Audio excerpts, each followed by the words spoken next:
உங்களுக்கு அமைதி உரித்தாக அன்பார்ந்தவர்களே, 103ஆம் நாளுக்குள் இன்று நாம் நுழைந்திருக்கிறோம். யோவான் நற்செய்தியில் நம்ம பயணித்து கொண்டிருக்கிறோம்.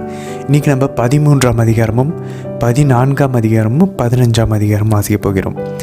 கூடவே நீதிமொழிகள் 6ஆம் அதிகாரத்தில் தொடர்ந்து 6லிருந்து 11 வசனங்கள் வாசிப்போம். இந்த நீதிமொழி பகுதியில் இன்றைக்கி தூக்கத்திலிருந்து எழும்ப சொல்லி நம்மை அழைக்கிறது. அந்த தூக்கம் நம்மளுடைய ஃபிசிக்கல் தூக்கமாக இருக்கலாம், சோம்பேறித்தனமாக இருக்கிறது. ஆவிக்குரிய ஸ்பிரிச்சுவல் ஸ்லாத்தாகவும் இருக்கலாம், ஆவிக்குரிய சோம்பேறித்தனமாகவும் இருக்கலாம். ஃபிசிக்கலாக சொல்லணும்னா அலாரம் அடித்தோன்னா காலையில் எந்திரிக்கிறது.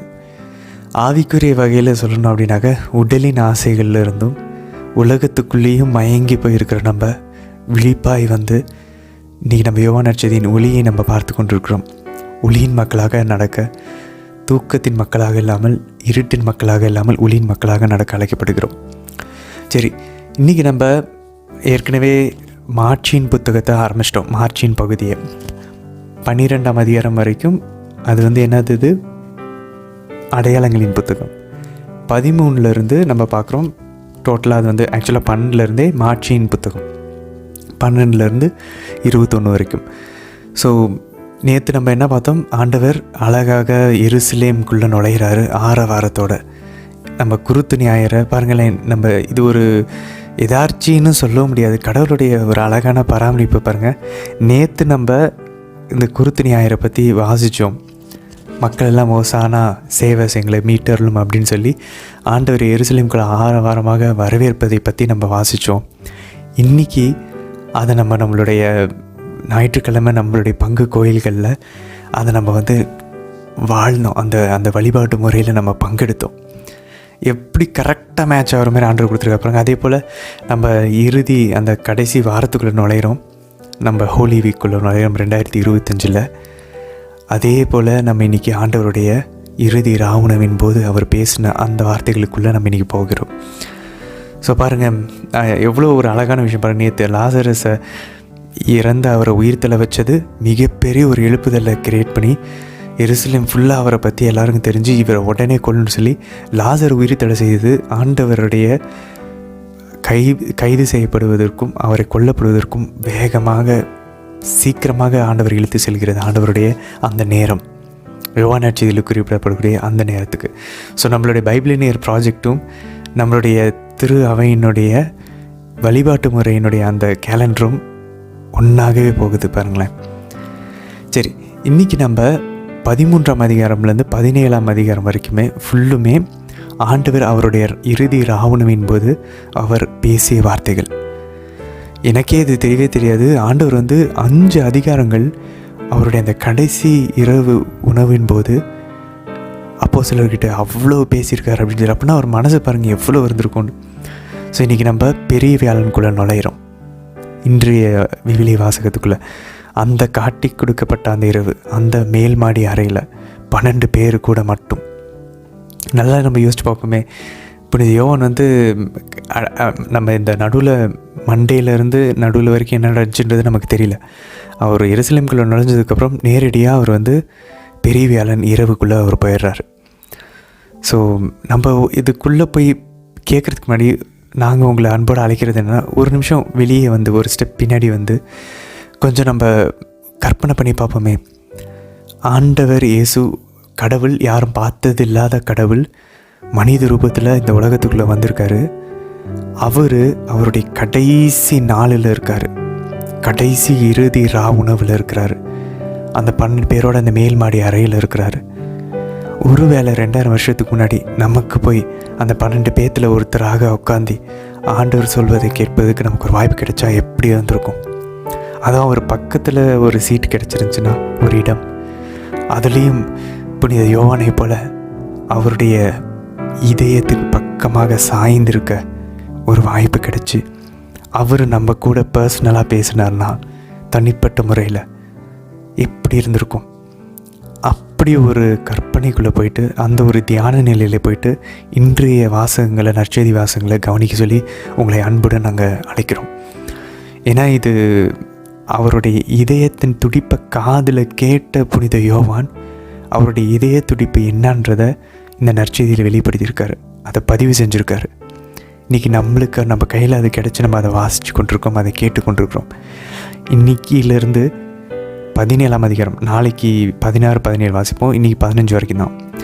ஸோ 17 வரைக்கும் ஒவ்வொரு வார்த்தைகளும் ஆண்டவருடைய இதய துடிப்பு. நம்ம யோசிச்சு பார்ப்போமே, இப்போ நம்ம நாளைக்கு சாக போகிறோன்னு வச்சுக்கோமே, நம்ம பேசுகிற வார்த்தைகள் வேஸ்டானதாக இருக்குமா? முடிஞ்சளவு என்ன சொல்லணும்னு நம்ம விரும்புகிறோமோ நம்ம அன்பார்ந்தவர்கள்கிட்ட அதை தான் நம்ம சொல்லுவோம். ரொம்ப முக்கியமான விஷயங்களை சொல்லுவோம். அங்கே எந்த ஒரு சாதாரண விஷயமோ எதுவுமே இருக்காது, அவ்வளோ முக்கியமான விஷயங்கள். அப்போ ஆண்டவர் எவ்வளோ ஆழமான அவருடைய இதயத்தை வெளிப்படுத்தியிருப்பார். நீங்கள் பார்ப்போம், ஆண்டவருடைய உள்ளம் துயருற்றதெல்லாம் அவர் சொல்லுவார், அவர் வெளிப்படுத்துவார். அவர் அப்படிப்பட்ட ஒரு கடைசி நேரத்திலிருந்து ஆண்டவர் எழுதக்கூடிய வசனங்கள் இது.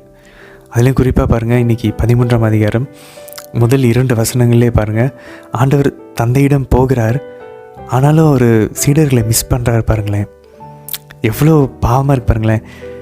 பாஸ்கா உணவு யாரு கூட கொண்டாடணும்? குடும்பத்தினர்கள் கூட கொண்டாடணும். நமக்கு தெரியும், நம்ம தோரால வாசித்தோம். அந்த எகிப்தை விட்டு அவங்க வெளியே வந்தப்போ குடும்பமாக தான் பாஸ்காவை கொண்டாடணும். ஸோ ஆண்டவருக்கு குடும்பன்றது ஒரே ஒருத்தவங்க தான், அம்மா மட்டும்தான், மாதா மட்டும்தான். ஆனால் மாதாவை விட்டுட்டு பிரிஞ்சு நமக்காக சாக்ரிஃபைஸ் பண்ணி ஒரு திருச்சபை ஏற்படுத்துவதற்காக சீடர்களோடு இருக்கிறார். சீடர்கள் மட்டும் சும்மாவா? அவங்களும் அவங்க அம்மா அப்பா அவங்களுடைய குடும்பத்தை விட்டுட்டு ஆண்டவரோட தனியாக அந்த மேல்மாட்டு அறையில் பாஸ்கா உணவை கொண்டாடுகிறார்கள். தெய்வ மாதா தனியாக இருக்கிறாங்க. இல்லை அவங்க ஒரு சில ஆண்டவருடைய பெண் சீடர்களோட மாதா இருந்திருக்கலாம், தெரியல. பட் மாதாவும் அங்கே ஆண்டவரை பிரிஞ்சிருக்கிறாங்க. 2 உள்ளங்கள், இப்படி அப்போஸ்தலர்களுடைய உள்ளங்கள் எல்லாருமே பாடுபட்டிருக்கக்கூடிய அந்த நேரம். அவ்வளோ மாதாவோட 30 வருஷம் இருந்தாங்க. 30 வருஷம் பாஸ்காவை மாதாவோட தான் ஆண்டவர் கொண்டாடியிருப்பார். இன்றைக்கி புதிய ஒரு குடும்பத்தோடு ஆண்டவர் கொண்டாடுகிறார். நமக்காக அம்மாவை விட்டுட்டு வந்திருக்கார், நமக்காக அப்பாவை விட்டு இறங்கி கீழே வந்தார். உடலில் அவர் இன்கார்னேஷன் ஆகி மனித அவதாரம் எடுத்து. ஸோ இப்படிப்பட்ட ஒரு எமோஷனான ஒரு நேரங்கள் எல்லாம் இன்றைக்கி போய் கொண்டிருக்கிறது. ஸோ அதனால் ஆண்டவருடைய உண்மையான இதயத்தின் தாகம் என்ன? சாகிறதுக்கு முன்னாடி அவர் இதுக்கப்புறம் இறந்ததுக்கப்புறம் உயிர் தெழுவார். அதுக்கப்புறமும் அவர் 40 நாள் சீடர்கள்கிட்ட காட்சி தான் கொடுப்பார். ஏன்னா அவர் மாட்சி பெற்று மாட்சியின் உடம்பில் இருப்பார். அதுக்கப்புறம் இந்த மாதிரி இவ்வளோ க்ளோஸாக நெருக்கமாக கஷ்டம். ஸோ ஆண்டவர் சாகிறதுக்கு முன்னாடி அவர் இத்தனை வருஷம் இருந்ததுனுடைய இருக்கலே முக்கியமான டீச்சிங்ஸை தான் அவர் கொடுப்பார், முக்கியமான போதனைகளை.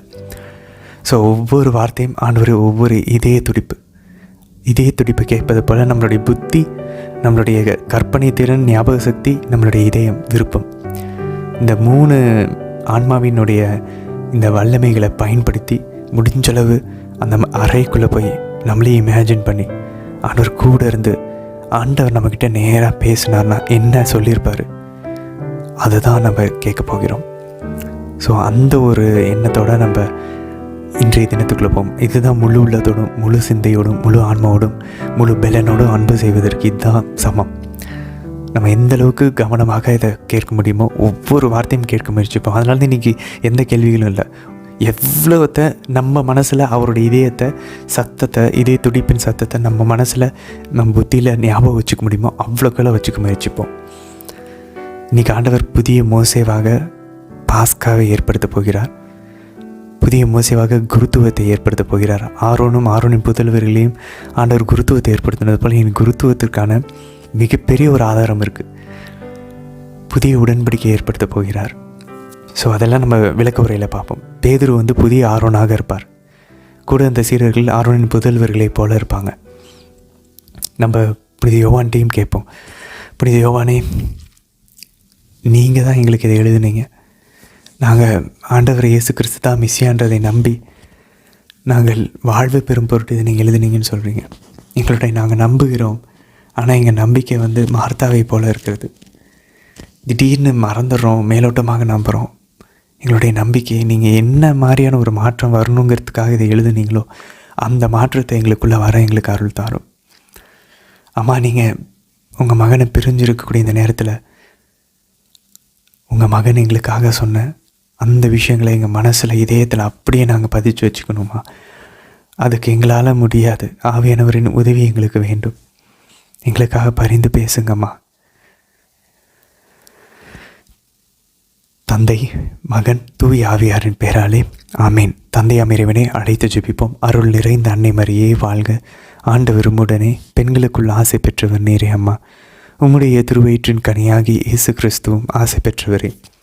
புனித அன்னை மரியே, இறைவனின் தாயே, பாவிகளாயிருக்கிற எங்களுக்காக இப்பொழுதும் எங்கள் இறப்பின் வேலையிலும் வேண்டிக் கொள்ளும் அம்மா. ஆமேன். சுதனாகிய ஆண்டவர் இயேசுவை அழைத்து ஜெபிப்போம். அருள் நிறைந்த அன்னை மரியே வாழ்க. ஆண்டவர் உம்முடனே, பெண்களுக்குள்ள ஆசை பெற்றவர் நீரே அம்மா. உம்முடைய திருவயிற்றின் கனியாகிய இயேசு கிறிஸ்துவும் ஆசை பெற்றவரே.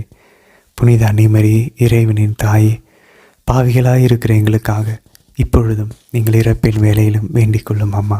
ஆமேன். தூய ஆவியானவரை அழைத்து ஜெபிப்போம். அருள் நிறைந்த அன்னை மரியே வாழ்க. ஆண்டவர் உம்முடனே, பெண்களுக்குள்ள ஆசை பெற்றவர் நீரே. உம்முடைய திருவயிற்றின் கனியாகிய இயேசு கிறிஸ்துவும் ஆசை பெற்றவரே. புனித அன்னை மரியே, இறைவனின் தாயே, பாவிகளாயிருக்கிற எங்களுக்காக இப்பொழுதும் எங்கள் இறப்பின் வேலையிலும் வேண்டிக் கொள்ளும் அம்மா. ஆமேன். யோவான் நற்செய்தி அதிகாரம் 13. பாஸ்கா விழா தொடங்கவிருந்தது. தாம் இவ்வுலகத்தை விட்டு தந்தையிடம் செல்வதற்கான நேரம் வந்துவிட்டது என்பதை இயேசு அறிந்திருந்தார். உலகில் வாழ்ந்த தமக்குரியோர் மேல் அன்பு கொண்டிருந்த அவர் அவர்கள் மேல் இறுதி வரையும் அன்பு செலுத்தினார். இயேசுவை காட்டிக் கொடுக்கும் எண்ணத்தை அலகை சீமோனின் மகனாகிய யூதாசு இஸ்காரியோத்தின் உள்ளத்தில் எழச் செய்திருந்தது. இரவுணவு வேளையில் தந்தை அனைத்தையும் தம் கையில் ஒப்படைத்துள்ளார் என்பதையும், தாம் கடவுளிடமிருந்து வந்தது போல் அவரிடமே திரும்பிச் செல்ல வேண்டும் என்பதையும் அறிந்தவராய் இயேசு பந்தியிலிருந்து எழுந்து தம் மேலுடையை கழற்றி வைத்துவிட்டு ஒரு துண்டை எடுத்து இடுப்பில் கட்டிக்கொண்டார். பின்னர் ஒரு குவளையில் தண்ணீர் எடுத்து சீடர்களுடைய காலடிகளை கழுவி இடுப்பில் கட்டியிருந்த துண்டால் துடைக்க தொடங்கினார். சீமோன் பேதுருவிடம் இயேசு வந்தபோது அவர், ஆண்டவரே, நீரா என் காலடிகளை கழுவப் போகிறீர் என்று கேட்டார். இயேசு மறுமொழியாக, நான் செய்வது என்னதென்று இப்போது உனக்கு புரியாது, பின்னரே புரிந்து கொள்வாய் என்றார். பேதுரு அவரிடம், நீர் என் காலடிகளை கழுவ விடவே மாட்டேன் என்றார்.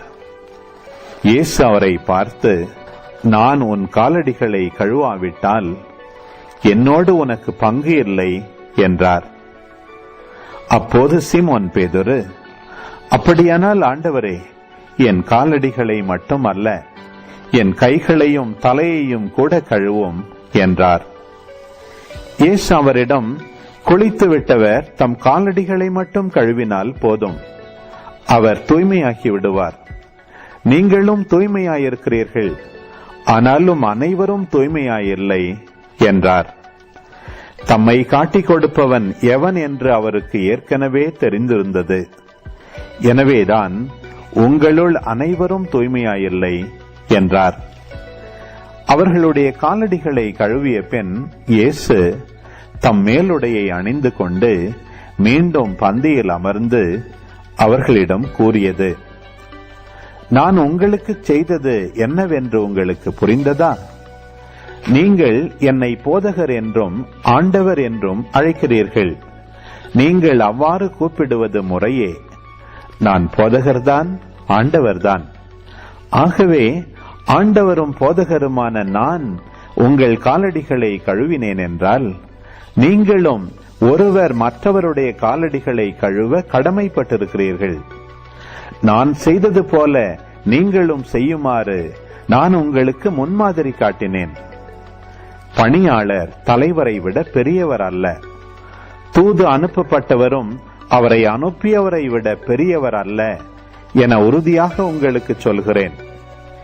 இவற்றை நீங்கள் அறிந்து அதன்படி நடப்பீர்கள் என்றால் நீங்கள் பேறு பெற்றவர்கள். உங்கள் அனைவரையும் பற்றி நான் பேசவில்லை. நான் தேர்ந்து கொண்டவர்கள் யார் என எனக்கு தெரியும். எனினும் என்னோடு உண்பவனே என்மேல் பாய்ந்தான் என்னும் மறைநூல் வாக்கு நிறைவேறியாக வேண்டும். அது நிறைவேறும் போது இருக்கிறவர் நானே என்று நீங்கள் நம்புமாறு இப்போதே அது நிறைவேறும் முன்பே அது பற்றி உங்களுக்கு சொல்லி வைக்கிறேன். நான் அனுப்புகிறவரை ஏற்றுக்கொள்பவர் என்னையே ஏற்றுக்கொள்கிறார். என்னை ஏற்றுக்கொள்பவர் என்னை அனுப்பியவரையே ஏற்றுக்கொள்கிறார் என உறுதியாக உங்களுக்கு சொல்கிறேன். இப்படி சொன்ன பின் இயேசு உள்ளம் கலங்கியவராய், உங்களுள் ஒருவன் என்னை காட்டிக் கொடுப்பான் என உறுதியாக உங்களுக்கு சொல்கிறேன் என்று திட்டவட்டமாக கூறினார். யாரை பற்றி அவர் இப்படி கூறினார் என்று தெரியாமல் சீடர்கள் குழப்பமுற்று ஒருவரை ஒருவர் நோக்கினார்கள். இயேசுவின் சீடருள் ஒருவர் அவர் அருகில் அவர் மார்பு பக்கமாய் சாய்ந்திருந்தார். அவர் மேல் இயேசு அன்பு கொண்டிருந்தார். சீமோன் பேதுரு அவருக்கு சைகை காட்டி, யாரை பற்றி கூறுகிறார் என கேள் என்றார். இயேசுவின் அருகில் அவர் மார்பு பக்கமாய் சாய்ந்திருந்த அவர், ஆண்டவரே, அவன் யார் என்று கேட்டார். இயேசு மறுமொழியாக, நான் யாருக்கு அப்பத்துண்டை தோய்த்து கொடுக்கிறேனோ அவன்தான் எனச் சொல்லி அப்பத்துண்டை தோய்த்து சீமோன் இஸ்காரியோத்தின் மகனாகிய யூதாசுக்கு கொடுத்தார்.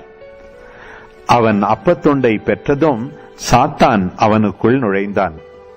இயேசு அவனிடம், நீ செய்யவிருப்பதை விரைவில் செய் என்றார். இயேசு ஏன் அவனிடம் இப்படி கூறினார் என்பதை பந்தியில் அமர்ந்திருந்தோர் யாரும் புரிந்து கொள்ளவில்லை.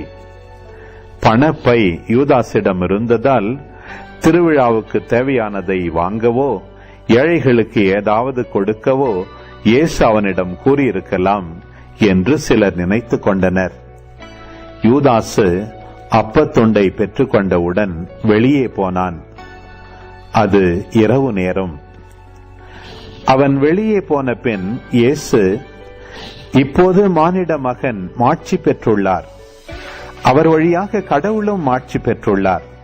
கடவுள் அவர் வழியாக மாட்சி பெற்றாரானால் கடவுளும் தம் வழியாய் அவரை மாட்சிப்படுத்துவார். அதையும் உடனே செய்வார். பிள்ளைகளே, இன்னும் சிறிது காலமே உங்களோடு இருப்பேன். நீங்கள் என்னை தேடுவீர்கள். ஆனால் நான் போகும் இடத்திற்கு உங்களால் வர இயலாது. இதையே யூதர்களுக்கு சொன்னேன். இப்போது உங்களுக்கும் சொல்கிறேன். ஒருவர் மற்றவரிடம் அன்பு செலுத்துங்கள் என்னும் புதிய கட்டளையை நான் உங்களுக்கு கொடுக்கிறேன். நான் உங்களிடம் அன்பு செலுத்தியது போல நீங்களும் ஒருவர் மற்றவரிடம் அன்பு செலுத்துங்கள். நீங்கள் ஒருவர் மற்றவருக்கு செலுத்தும் அன்பிலிருந்து நீங்கள் என் சீடர்கள் என்பதை எல்லாரும் அறிந்து கொள்வர் என்றார். சீமோன் பேதுரு இயேசுவிடம், ஆண்டவரே, நீர் எங்கே போகிறீர் என்று கேட்டார். இயேசு மறுமொழியாக, நான் போகும் இடத்திற்கு என்னை பின்தொடர்ந்து வர இப்போது உன்னால் இயலாது. பின்னரே என்னை பின்தொடர்வாய் என்றார். பேதுரு அவரிடம், ஆண்டவரே, ஏன் இப்போது நான் உம்மை பின்தொடர இயலாது? உமக்காக என் உயிரையும் கொடுப்பேன் என்றார். இயேசு அவரை பார்த்து, எனக்காக உயிரையும் கொடுப்பாயோ? நீ மும்முறை என்னை மறுதலிக்கும் முன் சேவல் கூவாது என உறுதியாக உனக்கு சொல்கிறேன். யோவான் நற்செய்தி அதிகாரம் 14. மீண்டும் இயேசு, நீங்கள் உள்ளம் கலங்க வேண்டாம். கடவுளிடம் நம்பிக்கை கொள்ளுங்கள், என்னிடமும் நம்பிக்கை கொள்ளுங்கள். என் தந்தை வாழும் இடத்தில் உறைவிடங்கள் பல உள்ளன. அப்படியில்லை எனில் உங்களுக்கு இடம் ஏற்பாடு செய்ய போகிறேன் என்று சொல்லி இருப்பேனா? நான் போய் உங்களுக்கு இடம் ஏற்பாடு செய்த பின் திரும்பி வந்து உங்களை என்னிடம் அழைத்துக் கொள்வேன். அப்போது நான் இருக்கும் இடத்திலேயே நீங்களும் இருப்பீர்கள். நான் போகும் இடத்திற்கு வழி உங்களுக்கு தெரியும் என்றார். தோமா அவரிடம், ஆண்டவரே, நீர் எங்கே போகிறீர் என்றே எங்களுக்கு தெரியாது. அப்படி இருக்க நீர் போகும் இடத்துக்கான வழியை நாங்கள் எப்படி தெரிந்து கொள்ள இயலும் என்றார். இயேசு அவரிடம், வழியும் உண்மையும் வாழ்வும் நானே. என் வழியாய் அன்றி எவரும் தந்தையிடம் வருவதில்லை. நீங்கள் என்னை அறிந்திருந்தால் என் தந்தையையும் அறிந்திருப்பீர்கள். இது முதல் நீங்கள் தந்தையை அறிந்திருக்கிறீர்கள், அவரை கண்டும் இருக்கிறீர்கள் என்றார். அப்போது பிலிப்பு அவரிடம், ஆண்டவரே, தந்தையை எங்களுக்கு காட்டும், அதுவே போதும் என்றார். இயேசு அவரிடம் கூறியது, பிலிப்பே, இவ்வளவு காலம் நான் உங்களோடு இருந்தும் நீ என்னை அறிந்து கொள்ளவில்லையா? என்னை காண்பது தந்தையை காண்பது ஆகும். அப்படி இருக்க தந்தையை எங்களுக்கு காட்டும் என்று நீ எப்படி கேட்கலாம்? நான் தந்தையினுள்ளும் தந்தை என்னுள்ளும் இருப்பதை நீ நம்புவதில்லையா? நான் உங்களுக்கு கூறியவற்றை நானாக கூறவில்லை, என்னுள் இருந்து கொண்டு செயலாற்றுபவர் தந்தையே. நான் தந்தையுள் இருக்கிறேன், தந்தை என்னுள் இருக்கிறார். நான் சொல்வதை நம்புங்கள். என் வார்த்தையின் பொருட்டு நம்பாவிட்டால் என் செயல்களின் பொருட்டாவது நம்புங்கள். நான் செய்யும் செயல்களை என்னிடம் நம்பிக்கை கொள்பவரும் செய்வார், ஏன் அவற்றை விட பெரியவற்றையும் செய்வார். ஏனெனில் நான் தந்தையிடம் போகிறேன் என உறுதியாக உங்களுக்கு சொல்கிறேன். நீங்கள் என் பெயரால் கேட்பதையெல்லாம் நான் செய்வேன். இவ்வாறு தந்தை மகன் வழியாய் மாட்சி பெறுவார். நீங்கள் என் பெயரால் எதை கேட்டாலும் செய்வேன். நீங்கள் என் மீது அன்பு கொண்டிருந்தால் என் கட்டளைகளை கடைபிடிப்பீர்கள். உங்களோடு என்றும் இருக்கும்படி மற்றொரு துணையாளரை உங்களுக்கு தருமாறு நான் தந்தையிடம் கேட்பேன். தந்தை அவரை உங்களுக்கு அருள்வார். அவரே உண்மையை வெளிப்படுத்தும் தூய ஆவியார். உலகம் அவரை ஏற்றுக்கொள்ள இயலாது, ஏனெனில் அது அவரை காண்பதும் இல்லை, அறிவதும் இல்லை. நீங்கள் அவரை அறிந்திருக்கிறீர்கள், ஏனெனில் அவர் உங்களோடு தங்கியிருக்கிறார், உங்களுக்குள்ளும் இருக்கிறார். நான் உங்களை திக்கற்றவர்களாக விடமாட்டேன், உங்களிடம் திரும்பி வருவேன். இன்னும் சிறிது காலத்தில் உலகம் என்னை காணாது, ஆனால் நீங்கள் என்னை காண்பீர்கள். ஏனெனில் நான் வாழ்கிறேன், நீங்களும் வாழ்வீர்கள். நான் தந்தையுள்ளும் நீங்கள் என்னுள்ளும் நான் உங்களுள்ளும் இருப்பதை அந்நாளில் நீங்கள் அறிந்து கொள்வீர்கள். என் கட்டளைகளை ஏற்று கடைபிடிப்பவர் என் மீது அன்பு கொண்டுள்ளார். என் மீது அன்பு கொள்பவர் மீது தந்தையும் அன்பு கொள்வார். நானும் அவர் மீது அன்பு கொண்டு அவருக்கு என்னை வெளிப்படுத்துவேன். யூதா, இஸ்காரியோத்து யூதாசு அல்ல, மற்றவர் அவரிடம், ஆண்டவரே, நீர் உம்மை உலகிற்கு வெளிப்படுத்தாமல் எங்களுக்கு வெளிப்படுத்த போவதாக சொல்கிறீரே, ஏன் என்று கேட்டார். அதற்கு இயேசு பின்வருமாறு கூறினார். என் மீது அன்பு கொண்டுள்ளவர் நான் சொல்வதை கடைபிடிப்பார். என் தந்தையும் அவர் மீது அன்பு கொள்வார். நாங்கள் அவரிடம் வந்து அவருடன் குடிகொள்வோம். என் மீது அன்பு கொண்டிராதவர் நான் சொல்வதை கடைபிடிப்பதில்லை. நீங்கள் கேட்கும் வார்த்தைகள் என்னுடையவை அல்ல, அவை என்னை அனுப்பிய தந்தையுடையவை. உங்களோடு இருக்கும் போதே இவற்றையெல்லாம் உங்களிடம் சொல்லிவிட்டேன். என் பெயரால் தந்தை அனுப்ப போகிற தூய ஆவியாராம் துணையாளர் உங்களுக்கு அனைத்தையும் கற்றுத்தருவார். நான் கூறிய அனைத்தையும் உங்களுக்கு நினைவூட்டுவார். அமைதியை உங்களுக்கு விட்டுச் செல்கிறேன், என் அமைதியையே உங்களுக்கு அளிக்கிறேன். நான் உங்களுக்கு தரும் அமைதி உலகம் தரும் அமைதி போன்றது அல்ல. நீங்கள் உள்ளம் கலங்க வேண்டாம், மருள வேண்டாம். நான் போகிறேன், பின் உங்களிடம் திரும்பி வருவேன் என்று நான் உங்களிடம் சொன்னதை கேட்டீர்களே. நீங்கள் என் மீது அன்பு கொண்டிருந்தால் நான் தந்தையிடம் செல்வது பற்றி மகிழ்ச்சி அடைவீர்கள். ஏனெனில் தந்தை என்னை விட பெரியவர். இவை நிகழும்போது நீங்கள் நம்புமாறு இப்போதே இவை நிகழும் முன்பே சொல்லிவிட்டேன். இனி நான் உங்களோடு மிகுதியாக பேசப் போவதில்லை, ஏனெனில் இவ்வுலகின் தலைவன் வந்து கொண்டிருக்கிறான். அவனுக்கு என்மேல் அதிகாரம் இல்லை. ஆனால் நான் தந்தை மீது அன்பு கொண்டுள்ளேன் என்பதையும் அவர் எனக்கு கட்டளையிட்டபடி செயல்படுகிறேன் என்பதையும் உலகு தெரிந்து கொள்ள வேண்டும். எழுந்திருங்கள், இங்கிருந்து போவோம். யோவான் நற்செய்தி அதிகாரம் 15. உண்மையான திராட்சை செடி நானே. என் தந்தையே அதை நட்டு வளர்ப்பவர். என்னிடமுள்ள கனி கொடாத கொடிகள் அனைத்தையும் அவர் தரித்து விடுவார். கனி தரும் அனைத்து கொடிகளையும் மிகுந்த கனி தருமாறு கழித்து விடுவார். நான் சொன்ன வார்த்தைகளால் நீங்கள் ஏற்கனவே தூய்மையாயிருக்கிறீர்கள். நான் உங்களோடு இணைந்து இருப்பது போல நீங்களும் என்னோடு இணைந்து இருங்கள். கொடி திராட்சை செடியோடு இணைந்து இருந்தாலன்றி தானாக கனி தர இயலாது.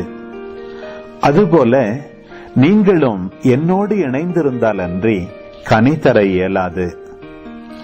நானே திராட்சை செடி, நீங்கள் அதன் கொடிகள்.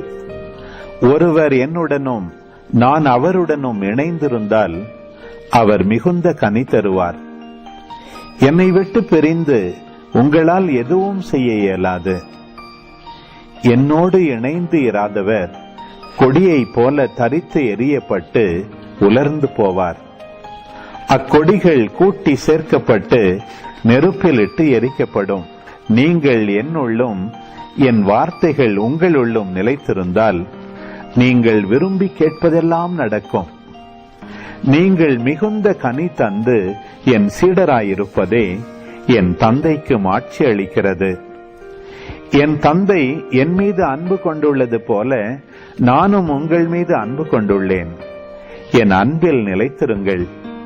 நான் என் தந்தையின் கட்டளைகளை கடைபிடித்து அவரது அன்பில் நிலைத்திருப்பது போல நீங்களும் என் கட்டளைகளை கடைபிடித்தால் என் அன்பில் நிலைத்திருப்பீர்கள். என் மகிழ்ச்சி உங்களுள் இருக்கவும் உங்கள் மகிழ்ச்சி நிறைவு பெறவுமே இவற்றை உங்களிடம் சொன்னேன். நான் உங்களிடம் அன்பு கொண்டிருப்பது போல நீங்களும் ஒருவர் மற்றவரிடம் அன்பு கொண்டிருக்க வேண்டும் என்பதே என் கட்டளை. தம் நண்பர்களுக்காக உயிரை கொடுப்பதை விட சிறந்த அன்பு யாரிடமும் இல்லை. நான் கட்டளையிடுவதையெல்லாம் நீங்கள் செய்தால் நீங்கள் என் நண்பர்களாயிருப்பீர்கள். இனி நான் உங்களை பணியாளர் என்று சொல்ல மாட்டேன், ஏனெனில் தம் தலைவர் செய்வது என்னது என்று பணியாளருக்கு தெரியாது. உங்களை நான் நண்பர்கள் என்றேன், ஏனெனில் என் தந்தையிடமிருந்து நான் கேட்டவை அனைத்தையும் உங்களுக்கு அறிவித்தேன். நீங்கள் என்னை தேர்ந்து கொள்ளவில்லை, நான் தான் உங்களை தேர்ந்து கொண்டேன். நீங்கள் கனி தரவும் நீங்கள் தரும் கனி நிலைத்திருக்கவும் உங்களை ஏற்படுத்தினேன். ஆகவே நீங்கள் என் பெயரால் தந்தையிடம் கேட்பதையெல்லாம் அவர் உங்களுக்கு கொடுப்பார். நீங்கள் ஒருவர் மற்றவரிடம் அன்பு கொள்ள வேண்டும் என்பதே என் கட்டளை. உலகு உங்களை வெறுக்கிறதென்றால் அது உங்களை வெறுக்கும் முன்னே என்னை வெறுத்தது என்பதை தெரிந்து கொள்ளுங்கள்.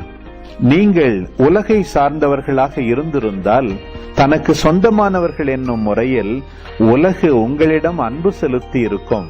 நான் உங்களை உலகிலிருந்து தேர்ந்தெடுத்து விட்டேன்.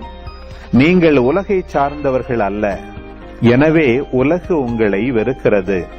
பணியாளர் தலைவரை விட பெரியவர் அல்ல என்று நான் உங்களுக்கு கூறியதை நினைவில் வைத்துக் கொள்ளுங்கள். என்னை அவர்கள் துன்புறுத்தினார்கள் என்றால் உங்களையும் துன்புறுத்துவார்கள்.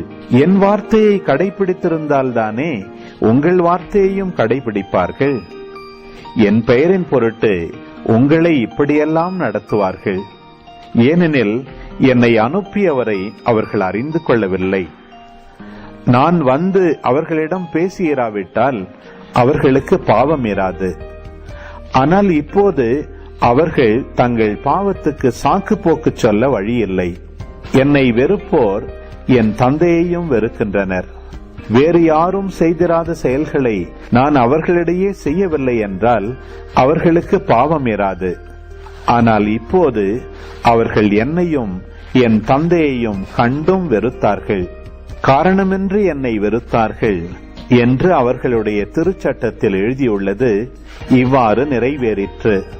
தந்தையிடமிருந்து நான் உங்களுக்கு அனுப்ப போகிற துணையாளர் வருவார். அவரே தந்தையிடமிருந்து வந்து உண்மையை வெளிப்படுத்தும் தூய ஆவியார். அவர் வரும்போது என்னை பற்றி சான்று பகர்வார். நீங்களும் சான்று பகர்வீர்கள். ஏனெனில் நீங்கள் தொடக்க முதல் என்னோடு இருந்து சோம்பேறிகளே, எறும்பை பாருங்கள், அதன் செயல்களை கவனித்து ஞானமுள்ளவராகுங்கள். அதற்கு தலைவனும் இல்லை, கண்காணியும் இல்லை, அதிகாரியும் இல்லை.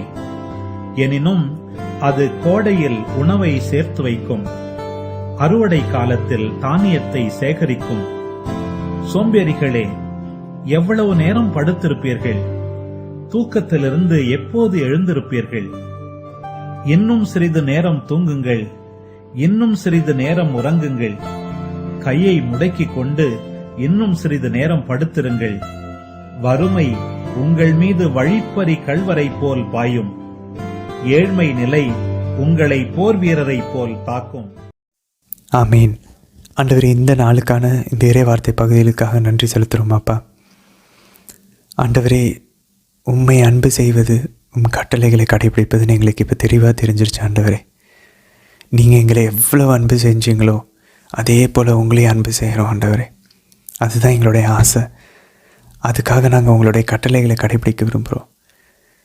நாங்களும் உங்களுக்குள்ளேயும் நீங்கள் எங்களுக்குள்ளேயும், நம்ம இருவரும் தந்தைக்குள்ளேயும் ஆவியானவரோடும் தெய்வ மாதாவோடும் இணைந்து ஒரு ஒன்றிப்பின் வாழ்வை வாழ நாங்கள் ஆசைப்படுறோம் அப்பா.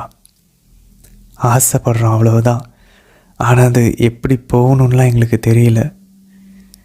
ஆனால் நீங்கள் தான் வழி, நீங்கள் தான் சத்தியம், நீங்கள் தான் உண்மை, நீங்கள் தான் வாழ்வு. உங்களை நம்பி இருக்கிறோம் அப்பா. அம்மா, உங்களுடைய வியாகுல இதயத்துக்குள்ள எங்களுடைய ஆன்மாவை ஒப்படைக்கிறோம்மா. எங்களுடைய அன்பார்ந்தவர்களின் ஆன்மாக்களை ஒப்படைக்கிறோம். உங்களுடைய வியாகுலமும் ஆண்டவருடைய வியாகுலமும் வீணாக போக கொடுக்கறாது. ஆண்டவர் தேர்ந்து கொண்ட எல்லா ஆன்மாக்களையும் காப்பாற்றக்கூடிய வரத்தை தந்துடலாம் அம்மா. தந்தை, மகன், தூய ஆவியாரின் பெயராலே ஆமேன். அன்பார்ந்தவர்களே, இன்றைய தினத்திற்கான விளக்கவுரைக்குள்ளே நம்ம போகலாம். முதல்ல யோவான் 13ஆம் அதிகாரத்திலேருந்து ஆரம்பிப்போம். ஆண்டவர் பாருங்கள், தந்தையிடம் போகிறார். ஆனால் அவர், நம்ம வாசிக்கிறோம், அவர் தாம் அன்பு செய்தவர்கள் மேலே இறுதி வரைக்கும் அன்பு கூர்ந்தார் அப்படின்னு சொல்லி. அவர் சீடர்கள் மேலே அவர் மிஸ் பண்ணுறாரு, அவங்கள மிஸ் பண்ணிட்டு போகிறோம் அப்படின்னு சொல்லி ரொம்ப வருத்தப்படுறாரு. நமக்கே பாருங்களேன், யாரையாவது விட்டு பிரிஞ்சு வரும்போது, ஏதாச்சும் ஃபேர்வெல் போகும்போது ரொம்ப வருத்தமாக இருக்கும். என்னடா திரும்பி அவங்கள பார்க்கவே மாட்டோமா அப்படின்னு சொல்லி. அப்படி ஆண்டவர் ஃபீல் பண்ணுறாரு. அவருடைய ஃபேர்வெல் இது. சரி, அவர் பாருங்கள் என்ன பண்ணுறாரு, பந்தியில் உட்காந்துட்டார், டேபிள் செட் ஆகிடுச்சு. ஆனால் அவர் என்ன பண்ணுறாரு, பந்தியிலேருந்து எழுந்திரித்து அவருடைய மேல் ஆடையை, மேல் அங்கேயே கலற்றி வைக்கிறார். ஸோ அவருடைய இடுப்பில் ஒரு துண்டை கட்டி கொள்கிறார். ஸோ இந்த டீட்டெயில்ஸ் எல்லாம் என்ன அப்படின்னு சொல்லி பார்த்தோன்னாக்கா, இறையியல் அறிஞர்கள் என்ன சொல்கிறாங்கன்னா, இந்த மேலாடையை கலற்றி வச்சுட்டு திரும்ப அவர் பாதங்களை கழுவுனதுக்கப்புறம் திரும்ப எடுத்து போட்டுருக்கிறார். பாருங்க, இந்த இடத்துல கலற்றி வச்சுட்டு திரும்ப எடுத்து போடுகிறது, இந்த 2 இடத்துலையும் பயன்படுத்தப்பட்டிருக்கக்கூடிய அந்த கிரேக்க வினைச்சொல், அந்த வேர்ப் என்ன அப்படின்னு சொல்லி பார்த்தோன்னாக்க, அதே வார்த்தை தான் ஆண்டவர் சொல்லாராம் 13ஆம் அதிகாரம் 4ஆம் வசனத்துலேயும் 12ஆம் வசனத்துலேயும். ஆண்டவர் என்ன சொல்கிறார் அப்படின்னாக்க, யோவான் 10ஆம் அதிகாரத்தில் 17லேருந்து 18 சொல்கிறார் தெரியுமா, நான் என்னுடைய உயிரை கையளிக்கிறேன், அது திரும்பி எனக்கு பெற்றுக்கொள்ளவும் அதிகாரம் உண்டு அப்படின்னு சொல்லி சொல்கிறார். ஸோ அவர் உயிரை கொடுக்கவும் அதை திரும்பி பெற்றுக்கொள்ளவும் அவரே தான் செய்கிறான்னு சொல்லி. ஸோ அந்த வார்த்தைகளை தான் இங்கேயும் பயன்படுத்துகிறார். ஸோ அவருடைய அங்கேயே கழட்டி வைக்கிறார், திரும்ப அங்கேயே போட்டுக்கிறார். ஸோ அவருடைய இறப்பு உயிர்ப்பு இந்த அங்கேயே கழட்டி வச்சுட்டு திரும்ப போடுற மாதிரி தான் அப்படின்னு சொல்லி இறையியல் அறிஞர்கள் சொல்கிறாங்க. சரி, இதை தாண்டி நம்ம உள்ளே போனோம்னா, இதே வார்த்தைகளை தான் விடுதலை பயணத்திலையும் லேவியர்களையும் யோவான் 19ஆம் அதிகாரத்தில் ஆண்டவருடைய மேலாடைகளுக்காக சீட்டுக்குலுக்கி போட்டாங்க. நம்ம வாசிக்கிறோம் பாருங்கள், எல்லா இடத்துலையும் இந்த கார்மெண்ட் அப்படின்ற ஆங்கில வார்த்தை மேலாடையை தான் பயன்படுத்தியிருக்கிறாங்க. ஸோ இந்த கார்மெண்ட் தான் பின்னாடி பேதுருவையும் புனித யோவானையும் அப்போஸ்தலர் பணி 16ஆம் அதிகாரம் 22ஆம் வசனத்தில் அந்த இவர்களுடைய மேலாடைகளை கழட்டிட்டு இவங்களையும் அடிக்கிறாங்க. ஸோ இங்கே ஆண்டவர் எப்படி மேலாடையை கழட்டிட்டு அந்த தாழ்ச்சின்னு ஒரு அடிமையின் ரூபத்தை எடுத்து செய்தாரோ, அதே போல் அங்கே பேதுரு யோவானுடைய மேலாடைகளை கழட்டி அவர்கள் தாழ்ச்சியாக ஆண்டவருடைய திட்டத்தின்படி அவங்க செயல்படுறாங்க. ஸோ ஆண்டவர் இங்கே பார்த்தாங்கல்ல, இந்த ஒரு எக்ஸாம்பிளில் முன்மாதிரியை ஆண்டவருக்கு அப்புறம் அவங்க வாழ்வில் அதை கடைபிடிக்கிறாங்க. சரி, ஸ்டெப்பாக போவோம். 13ஆம் அதிகாரத்தில் 5வது வசனத்தில் ஆண்டவர் தண்ணீர் எடுத்து ஒரு குவளையில் ஊற்றுக்கிறான்னு சொல்லி, அது ஒரு வெண்கல ஒரு பேசின்றப்போ ஒரு குவளைன்னு சொல்கிறாங்க, ஒரு பாத்திரத்தை போல். இது எங்கே இருக்குது அப்படின்னாக்கா, நேரடியாக விடுதலை பயணம் 30ஆம் அதிகாரம் 18லேருந்து 21 வசனங்கள் வாசிச்சோன்னா ஆண்டவர் மோசேவை பார்த்து கூறுகிறார். இப்போ இங்கே ஆண்டவர் இயேசு புதிய மோசேவாக செயல்படுகிறார்.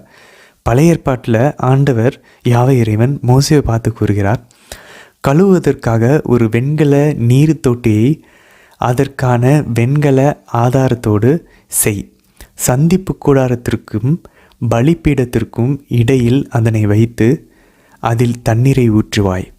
இங்கே ஆண்டவர் அந்த ஒரு இதை ஸ்டார்ட் பண்ணுறாரு. பலிப்பீடத்துக்குள்ளே போகிறதுக்கு முன்னாடி கை கால்களை கழுவ வேண்டும். அதனால தான் ஒரு பந்தியிலேருந்து எழும்புறாரு, டேபிள்லேருந்து எழும்புறாரு. இனி அந்த டேபிள், இதுக்கு முன்னாடி வரைக்கும் அது சாதாரண டேபிள், இப்போ ஆண்டவர் கழுவிட்டு உள்ளே அங்கே போகும்போது அது பீடம். அதனால தான் என்ன பண்ணுறாரு, கழுவுகிறார். பாருங்கள் 19ஆம் வசனத்தில், அப்படியே விடுதலை பயணம் 30ஆம் அதிகாரம் 19 பாருங்கள், ஆரோனும் அவன் புதல்வரும், இங்கே யார், பேதுருவும் அவர் கூட இருந்த 11 சீடர்களும், ஆரோனும் அவன் புதல்வரும் இதிலிருந்து தங்கள் கைகளையும் பாதங்களையும் கழுவ வேண்டும்.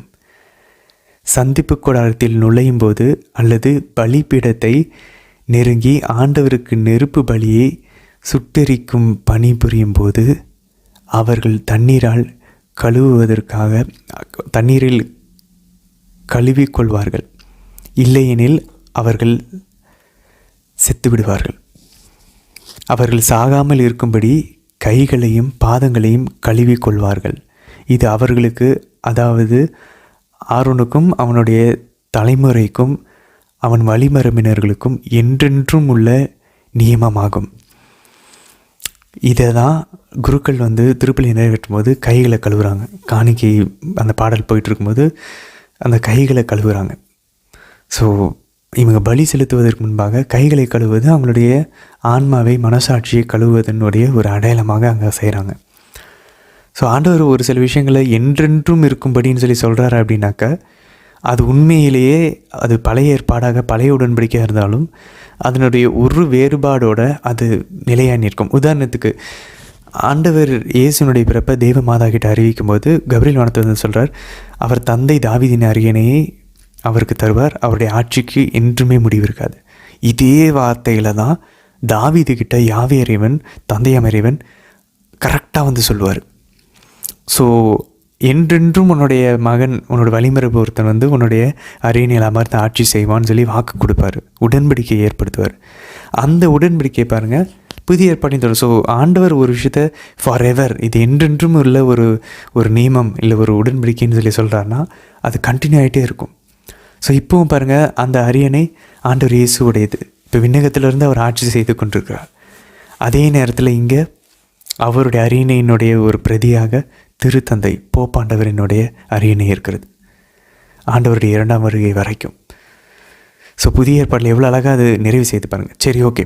இப்போ கோலையில் தண்ணி ஊற்றுறது, மோசேவை ஒரு வெண்கல நீர் தொட்டியில் தண்ணி ஊற்றி வைக்க சொல்கிறாரு, ஆண்டவர் அதே மாதிரி ஊற்றுறாரு. அடுத்த ஸ்டெப் பாருங்கள், மோசே ஆரோனை கழுவுகிறார். விடுதலை பயணம் 29ஆம் அதிகாரம் 1-4 பாருங்கள், எனக்கு குருத்துவ பணிபுரிய நீ அவர்களை திருநிலைப்படுத்துவதற்காக அவர்களுக்கு இவ்வாறு செய். ஆண்டவர் மோசே கிட்ட சொல்கிறார், ஒரு இளங்காலையும் குறைபாடற்ற ஒரு செம்மறி கிடாய்களையும் தேர்ந்தெடு. ஸோ ஆண்டவர் பலி செலுத்துறதுக்கு எல்லாத்தையும் ரெடி பண்ணுறாரு.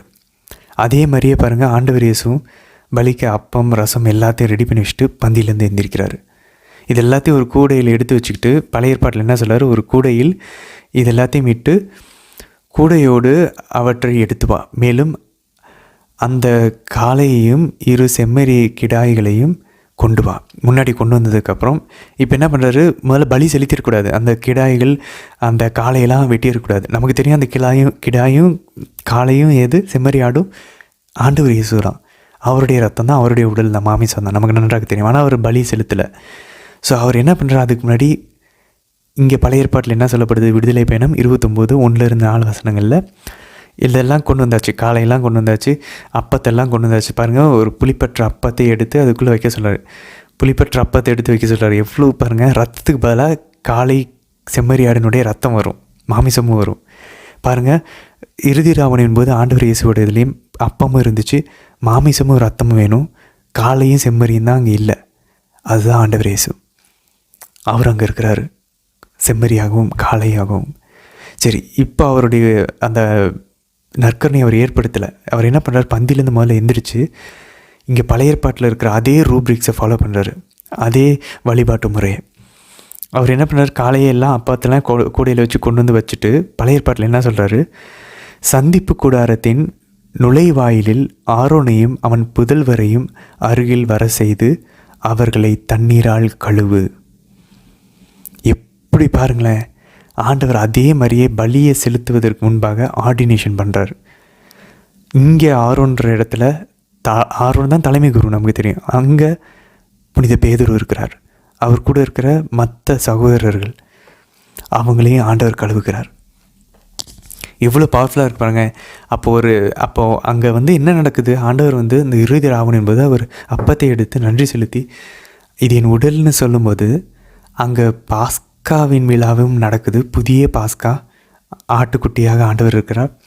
அதே நேரத்தில் அது அன்றாட தினமும் செலுத்த வேண்டிய பலிகள், ஓய்வு நாளில் செலுத்த வேண்டிய பலிகள், வாரம் செலுத்த வேண்டிய பலிகள், அதுக்கப்புறம் பாவக்கழுவாய், டே ஆஃப் அட்டோன்மெண்ட், யாம் கிப்புரிம், அந்த பாவக்கழுவாய்க்கு செலுத்த வேண்டிய அந்த காளையின் பலிகள், இது எல்லாமே அந்த திருநிலைப்படுத்துறதுக்கும் பலி செலுத்தணும் ஆண்டவர் சொல்கிறார். அந்த பலியும் அங்கே நடக்குது. இத்தனை பலியும் அந்த ஒரே ஒரு இடத்துல அவர் அப்பத்தை எடுத்தும் கிண்ணத்தை எடுத்தும் அந்த நன்றி செலுத்தி ஆண்டவருக்கு ஒப்பு கொடுக்கும்போது பழைய ஏற்பாட்டின் அத்தனை பலிகள், குருத்துவத்தை நிலைநிறுத்துறதுக்கான ஆர்டினேஷன் சாக்ரிஃபைஸ், திருநிலைப்படுத்துவதற்கான அந்த பலியும் இங்கே நிறைவேற்றுறார். அதுக்கப்புறம் பாருங்கள், பின்னர் சந்திப்பு கூடாரத்தின் முன் காளையை கொண்டு வருவாய், ஆரோனும் அவன் புதல்வர்களும் தங்கள் கைகளை அது மேலே வைத்துவிட்டு அக்காளைகளை சந்திப்பு கூடார வாயிலில் ஆண்டவர் திருமுன் அடிப்பாய். ஸோ இவங்களை கழுவுனதுக்கப்புறம் தான் பின்னர் சந்திப்பு கூடாரத்தின் முன், இதே ரூப்ரிக்ஸ், இதே வார்த்தைகள் தான் மற்ற நற்செய்தியாளர். ஏன்னா யோவான் நற்செய்தியாளர் இறுதி ராவணை ஒரு பதிவு செய்யலை, ஏன்னா அது ஏற்கனவே மற்ற நற்செய்தியில் இருக்குது. அதனால் புனித யோவானுக்கு தெளிவாக தெரியும் எதெல்லாம் அவங்க விட்டுருக்காங்களோ அதை கரெக்டாக இவர் எடுத்து கூறியிருக்கிறார். ஸோ அவங்க அங்கே பதிவு செய்கிறாங்க. பின்னர் அவர் அப்பத்தை எடுத்து, பின்னர் கிண்ணத்தை எடுத்து, அதே வார்த்தைகள் இங்கே காளையின் ரத்தத்தை எடுத்துன்னு நம்ம இங்கே வாசிப்போம் 11ஆம் வசனத்தில். இதே ஆரோனையும் அவர் புதல்வர்களையும் மோசே கழுவுகிறார். அதே போல் இங்கே பாருங்கள், விடுதலை பயணம் 40ஆம் அதிகாரம் 12ஆம் வசனத்திலும், லேவியர் 8ஆம் அதிகாரம் 6ஆம் வசனத்திலும் ஆரோனின் குருத்துவ திருநிலைப்படுத்தும் போது மோசே அவர்களை கழுவுகிறார்கள். அதே போல் ஆண்டவர் இங்கே குருத்துவத்தை ஏற்படுத்துவதற்கான ஒரு அழகான ஒரு எக்ஸாம்பிள் இருக்குது, இங்கே அழகான ஒரு ஆதாரம் இருக்குது. சரி, வேறு ஏதாவது இருக்கா? இன்னும் கொஞ்சம் நம்ம உள்ளே போய் பார்த்தோன்னா 13ஆம் அதிகாரம் யோவான் நற்செய்தி 7ஆம் வசனத்தில் பேதுருக்கிட்ட வராரு. கழுவிக்கிட்டே வரும்போது பேதுருக்கிட்ட வராரு. பேதுருக்கிட்ட வந்தோன்னா பேதுரு சொல்கிறாரு, ஆண்டவரே நீரா என் பாதங்களை கழுவுவது. அவர் தாட்சியின் அடையாளமாக சொல்கிறார், ஆண்டவர் நீங்கள் பாதத்தை தொடக்கூடாதுன்னு சொல்லி. ஓகே ஃபைன், பட் ஆனால் இது ஆர்டினேஷன் ஆச்சே, ஆண்டவர் நிறுத்த முடியாது, இது குருத்துவ திருப்பொழிவாச்சே. அப்போ ஆண்டவர் 8ஆம் வசனத்தில் சொல்கிறார், நான் உன் பாதங்களை கழுவாவிட்டால் உனக்கு என்னோடு பங்கில்லை. நம்ம ஏற்கனவே தோறா முடிச்சிருக்கிறோம், நமக்கு ஞாபகம் வரணும். எண்ணிக்கை 18ஆம் அதிகாரம் 20ஆம் வசனம். மேலும் ஆண்டவர் ஆரோனிடம் கூறியது, அவர்கள் நாட்டில் உனக்கு உரிமை சொத்து ஏதும் இல்லை, அவர்களிடையே உனக்கு பங்கும் இல்லை. என்ன இல்லை? பங்கும் இல்லை. இஸ்ரேல் மக்களிடையே உனக்கு பங்கும் உரிமை சொத்தும் நானே. பாருங்களேன், யாரை பார்த்து சொல்கிறார் ஆண்டவர்? இன்றைக்கி எண்ணிக்கை 18ஆம் அதிகாரம் 20ஆம் வசனத்தில் லேவியர் குலத்தை பார்த்து தந்தையாம் இறைவன் சொல்கிறாரு, உனக்கு இஸ்ரேல் மக்களிலேயே உனக்கு எந்த நிலம் பலமும் எந்த உரிமை சொத்தும் கிடையாது, உனக்கு எந்த பங்கும் இல்லை. உன்னுடைய பங்கும் உன்னுடைய உரிமை சொத்தும் நான். நீ எனக்கு தான் பணிபுரியணும், அதனால் உனக்கு எந்த நிலம் பலங்களும் கிடையாதுன்றார். இப்போ நமக்கு புரியுதா? ஆண்டவர் இதை தான் சொல்லுகிறார். பேதுருவை பார்த்து, ஆண்டவரே நீங்கள் பாதை கழுவக்கூடாது அப்படின்னா அப்போ உனக்கு என்னோட பங்கு இல்லை. கடவுளோட யாருக்கு பங்கு உண்டு? லேவியர் குலத்திற்கு தான் பங்கு உண்டு. அப்போனா இங்கே என்ன ஒரு குருத்துவத்தை ஆண்டவர் ஏற்படுத்தி கொண்டிருக்கிறார். எவ்வளோ அடுத்த வாஷ் பண்ணது கழுவுனதே ஒரு அழகான ஒரு எவிடன்ஸ். அதுக்கு முன்னாடி ஆண்டவர் அவருடைய மேலாடை, அவருடைய ப்ரீஸ்ட்லி கார்மெண்ட், ஆரோனுக்கு இந்த கார்மெண்ட்டுக்குன்னு பயன்படுத்துகிற அந்த வார்த்தை பாருங்கள். அதே வார்த்தைகளை தான் ஆண்டவர் பழைய ஏற்பாட்டிலையும் இங்கே இதே எபிரேய இணையான எபிரேய வார்த்தையை தான் அங்கே பயன்படுத்துகிறாங்க. ஸோ அது ஒரு ப்ரீஸ்ட்லி கார்மெண்ட். அவருடைய குருத்துவத்தின் மேலாடையை கழற்றி வச்சுட்டு இந்த வேலையை செஞ்சு கழுவிட்டு திரும்பவும் அந்த குருத்துவத்தின் மேலாடையை போட்டுக்கிட்டு பலி செலுத்த ஆண்டவர் போய் உட்கார்றாரு. இதெல்லாம் இவங்க பார்த்துக்கிட்டு இருக்காங்க சீடர்கள். அதை தான் அவங்க பின்பற்றுகிறார்கள். இன்றைக்கி 2000 வருஷம் கழித்து நம்ம அதை தான் பண்ணிகிட்ருக்கோம். ஸோ ஆண்டவர் இங்கே அடுத்து அதே போல் தான் இணைச்சட்டம் 10ஆம் அதிகாரம் 9ஆம் வசனத்தில் பாருங்கள். எனவே தான் லேவியர்களுக்கு தம் சகோதரர்களுடன் பங்கு இல்லை, உரிமை சொத்தும் இல்லை. உங்கள் கடவுளாகிய ஆண்டவரே அவர்களுக்கு சொல்லி இருப்பது போல ஆண்டவரே அவர்களது உரிமை சொத்து. ஸோ ஆண்டவர் பேதுரு பார்த்து, உனக்கு என்னோட பங்கு இல்லைன்றப்ப உனக்கு என்னோட குருத்துவத்தில் உனக்கு பங்கு இல்லைன்னு சொல்கிறாரு. நீ குருவாக இருக்க போகிற, திருநிலைப்படுத்துகிறேன், உனக்கு என்னோட பங்கு வேணும்னா உன்னை நான் கழுவணும். அதை தான் பேதுரு புரிஞ்சுக்கிட்டு உடனே 9ஆம் வசனம் சொல்ல, ஆண்டவரே அப்படியானால் என்னுடைய பங்கு இல்லைன்னா என்னென்னு புரிஞ்சிருச்சா? இப்போ அவருடைய பணியில், குருத்துவ பணியில், ஏன்னா ஆண்டவர் தான் தலைமை குரு. இப்போ பேதுருவை தலைமை குருவாக மாற்றுக்கிறார், மற்றவங்களாம் குருக்களாக மாற்றுக்கிறார். இந்த குருத்துவ பணியில் உனக்கு பங்கு இல்லைன்னு சொல்லும்போது பேதுரு புரிஞ்சுக்கிறாரு. காலை கழுவிட்டு இருக்கிறது எல்லாம் தெரியுது. ஓகே, பழைய ஏற்பாடு ஞாபகம் வருது பேதுருவுக்கு. ஸோ அப்போ அவர் என்ன சொல்கிறாரு? அப்படினால் தெளிவாக அவர் சொல்ல பாருங்க, என்னுடைய கைகளையும் தலையையும் கூட கழுவுங்கள். ஏன் பேதுரு கையும் தலையும் சொல்லணும்? என் உடல் முழுசும் கழுவுங்கன்னு சொல்லலாமே. ஏன்னா லேவியர் 8ஆம் அதிகாரம் 12ஆம் வசனத்தில் ஆரோனை கழுவுனதுக்கப்புறம் ஆரோனுடைய தலையில் திருநிலைப்படுத்துவதற்கான எண்ணெயை பூசுகிறார் மோசே. தொடர்ந்து 23, 24 வசனங்களில் மோசே இந்த செம்மறி கிடாய்களையும் காளைகளையும் கொண்டு அந்த இரத்தத்தை எடுத்து ஆரோனினுடைய வலது காதிலையும் அவருடைய வலது கையினுடைய கட்டை விரலிலும் காலினுடைய பெருவிரலிலும் வலது காலினுடைய பெருவிரலிலும் பூசுகிறார்.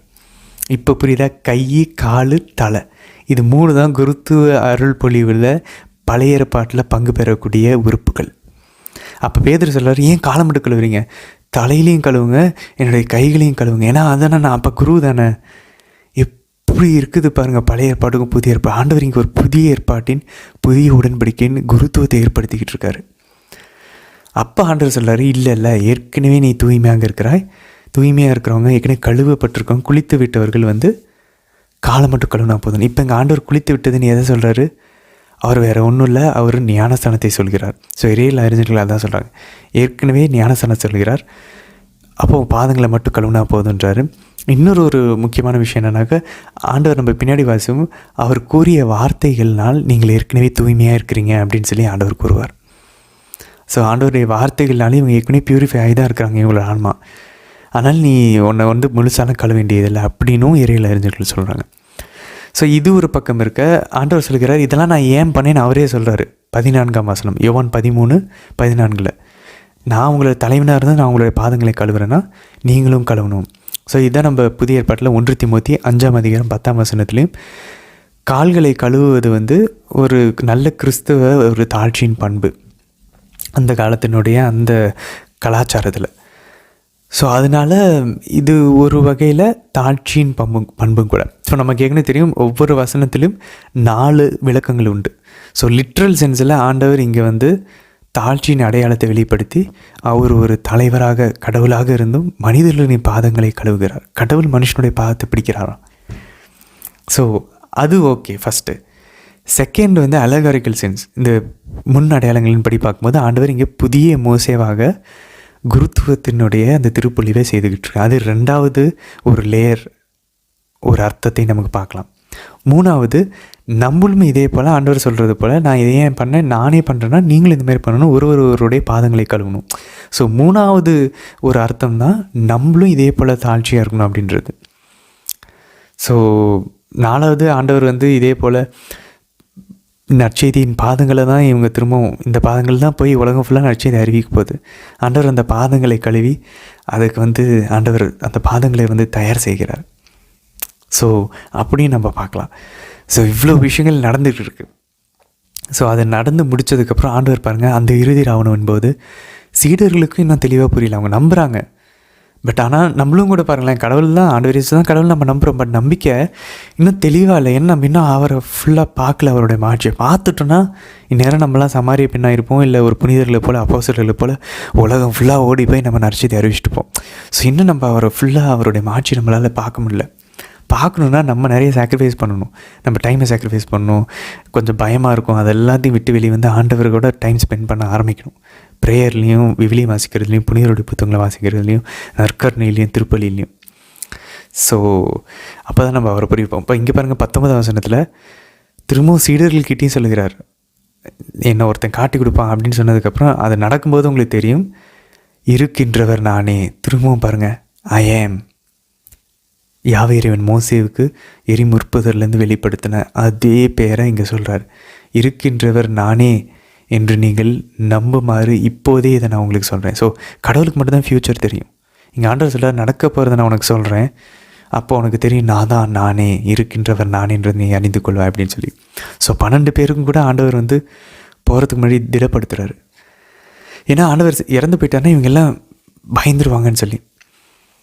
சரி, 20வது வசனத்தில் பாருங்கள், ஆண்டவர் சொல்கிறார், எப்பயுமே இந்த 12 அப்போஸ்தலர்கிட்ட தான் ஆண்டவர் சொல்கிறார். அது இந்த குருத்துவத்தை திருநிலைப்படுத்தக்கூடிய அந்த ஒரு சூழலில் தான் சொல்கிறாரு, உங்களை ஏற்றுக்கொள்கிறவன் வரவேற்கிறவன் என்னையே வரவேற்கிறான், என்னையே ஏற்றுக்கொள்கிறவன் வரவேற்கிறவன் தந்தையை ஏற்றுக்கொள்கிறான். ஹி ரிசீவ்ஸ் த ஃபாதர், என்னை அனுப்பிய தந்தையை ஏற்றுக்கொள்கிறான் அப்படின்னு சொல்லி. இதே தான் யோவான் நற்செய்தி ஆண்டவர் உயிர்த்தெழுந்ததுக்கப்புறம் 20வது அதிகாரத்தில் வாசிப்போம். 21லேருந்து 23 இதே வசனங்களை பயன்படுத்துவார். ஸோ இங்கே குருத்துவத்தை ஏற்படுத்தும் போது 12 பேர்கிட்ட சொல்லார்.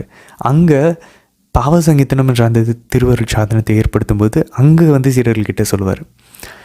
என்ன சொல்லுகிறாரு, என் தந்தை என்னை அனுப்பியது போல நான் உங்களை அனுப்புகிறேன், தூய ஆவியானவரை பெற்றுக்கொள்ளுங்கள், எவருடைய பாவங்களையெல்லாம் நீங்கள் மன்னிக்கிறீங்களோ அது மன்னிக்கப்படும், மன்னியாது விடுவீர்களோ அது மன்னிக்கப்படாது அப்படின்வார். ஸோ குருத்துவத்தை ஏற்படுத்தும் போது, நற்கருணை ஏற்படுத்தும் போதும், ஒப்புரவு அருள் சாதனத்தை ஏற்படுத்தும் போதும் ஆண்டவர் இவ்வளோ அழகாக என்னை அனுப்பின மாதிரி நான் உங்களை அனுப்புகிறேன், என்னை ஏற்றுக்கொள்கிறவர்கள் உங்களையும் ஏற்றுக்கொள்வாங்க. ஸோ கடவுள் எப்படி பாவத்தை மன்னிக்க முடியும், கடவுள் எப்படி இது ஒரு அப்பத்தை எடுத்து என் உடல்னு சொல்ல முடியும், அதே மாதிரி நீங்கள் பண்ண போகிறீங்க, உங்களுக்கு அது நடக்கும். நீங்கள் பாவத்தை மன்னிப்பீங்க, நீங்கள் ஒரு அப்பத்தை எடுத்து சொல்லும்போது அது என்னுடைய உடலாக மாறும். ஸோ குருத்துவத்தை ஏற்படுத்தும் போது சொல்லக்கூடிய இந்த வார்த்தைகளை தான் நம்ம இங்கே பார்க்குறோம். அதே போல் 20ஆம் வசனத்தில் பாருங்கள், என் வார்த்தையை கடைப்பிடித்திருந்தால் தானே உங்கள் வார்த்தைகளையும் கடைப்பிடித்திருப்பார்கள். அப்போ பாருங்களேன், நம்ம ஏற்கனவே பார்த்தோம், அவரை வெல்கம் பண்ணோன்னா அவருடைய சீடர்களையும் வெல்கம் பண்ணுவோம். இப்போ அவருடைய வார்த்தையை கடைப்பிடிச்சிருந்தா சீடர்களுடைய வார்த்தையும் கடைப்பிடிக்கணும்னு ஆண்டவர் எக்ஸ்பெக்ட் பண்ணுறாரு. ஸோ அப்போ யோசிச்சு பார்ப்போமே, நமக்கு தெரியும் வார்த்தை வெறும் எழுத்தில் பைபிளில் மட்டும் இல்லை, வார்த்தை நம்மளுடைய கத்தோலிக்க திருவையின் பாரம்பரியத்திலையும் இருக்கிறது. அதனால தான் மாதாவினுடைய எல்லா காட்சிகளிலும் இருக்குது. மாதா தான் ஒவ்வொரு காட்சியிலும் சொல்கிறாங்க, ஜெபமாலை ஜெபிங்க, பரிகாரம் பண்ணுங்கள் உங்கள் பாவத்திலேருந்து, இல்லை நரகத்துக்கு போவீங்கன்றாங்க. ஸோ கடவுளுடைய வார்த்தை அவருடைய அப்போஸ்தலர்கள்கிட்டையும் உண்டு, அவர் அனுப்புகிறவர்கிட்டையும் உண்டு. அதை நம்ம யோவான் நற்செய்தியிலையும் பார்க்குறோம். ஆண்டவர் அனுப்புகிறவர் அவருடைய வார்த்தைகளை பேசுவார். இதனால் நம்ம யோவான் நற்செய்தியில் 3ஆம் அதிகாரத்தில் வாசிக்கிறோம். சரி, அடுத்து பாருங்கள் 23ஆம் வசனத்தில், இயேசுவின் சீடர்களுள் ஒருவன் அவர் அருகில் அவர் மார்புக்கு பக்கமாய் சாய்ந்திருந்தவர். பாருங்களேன், இதுதான் நம்ம ஏற்கனவே சொல்லியிருக்கோம், இயேசுவின் சீடர் ஒருவர் அவருடைய மார்புக்கு பக்கமாய் சாய்ந்திருந்தார். அதுதான் புனித யோவான். ஸோ பழைய ஏற்பாட்டில் ஆண்டவர் சொல்கிறார் தெரியுமா, நான் உங்களுக்கு வாக்களிக்கப்பட்ட அந்த ஒரு இலைப்பாறுதல், அது இஸ்ரேல் மக்களுக்கு கானான் தேசம் ஒரு முன்னடையாளம். நமக்கு நம்மளும் இப்போ பாலைவனத்தில் தான் சுற்றிக்கிட்டு இருக்கோம் இஸ்ரேல் மக்கள் மாதிரி. நம்மளுடைய அந்த ஒரு சாய்ந்து இருக்கக்கூடிய அந்த ரெஸ்டிங் பிளேஸ் எது தெரியுமா, அந்த இலையை பாறக்கூடிய இடம் ஆண்டவருடைய மார்பு, ஆண்டவருடைய இதயம், அவருடைய நெஞ்சுக்கு நெருக்கமாக. அது வேறு ஒன்றும் இல்லை, அதுதான் விண்ணகம். அது யோசிப்போம், ஆண்டவர் இயேசுனுடைய இதயத்தில் பக்கமாக சாய்ந்திருப்பதை விட வேறு என்ன பாதுகாப்பு வேணும், வேறு என்ன ஆறுதல் வேணும், வேறு என்ன தைரியம் வேணும், அமைதி வேணும்? அதுதான் விண்ணகம். இங்கே பாருங்கள் 30ஆம் வசனத்தில் உடனடியாக யூதாஸ் ஆண்டவர் அந்த அப்பத்தை தொட்டு கொடுக்குறாரு. உடனே சாத்தான் அவனுக்குள்ளே புகுந்தது, உடனடியாக வெளியே போயிட்டான். ஸோ பாருங்களேன், சாத்தானும் இருளும் உள்ளே வந்துச்சுன்னா கடவுள் கூட இருக்க விடாது.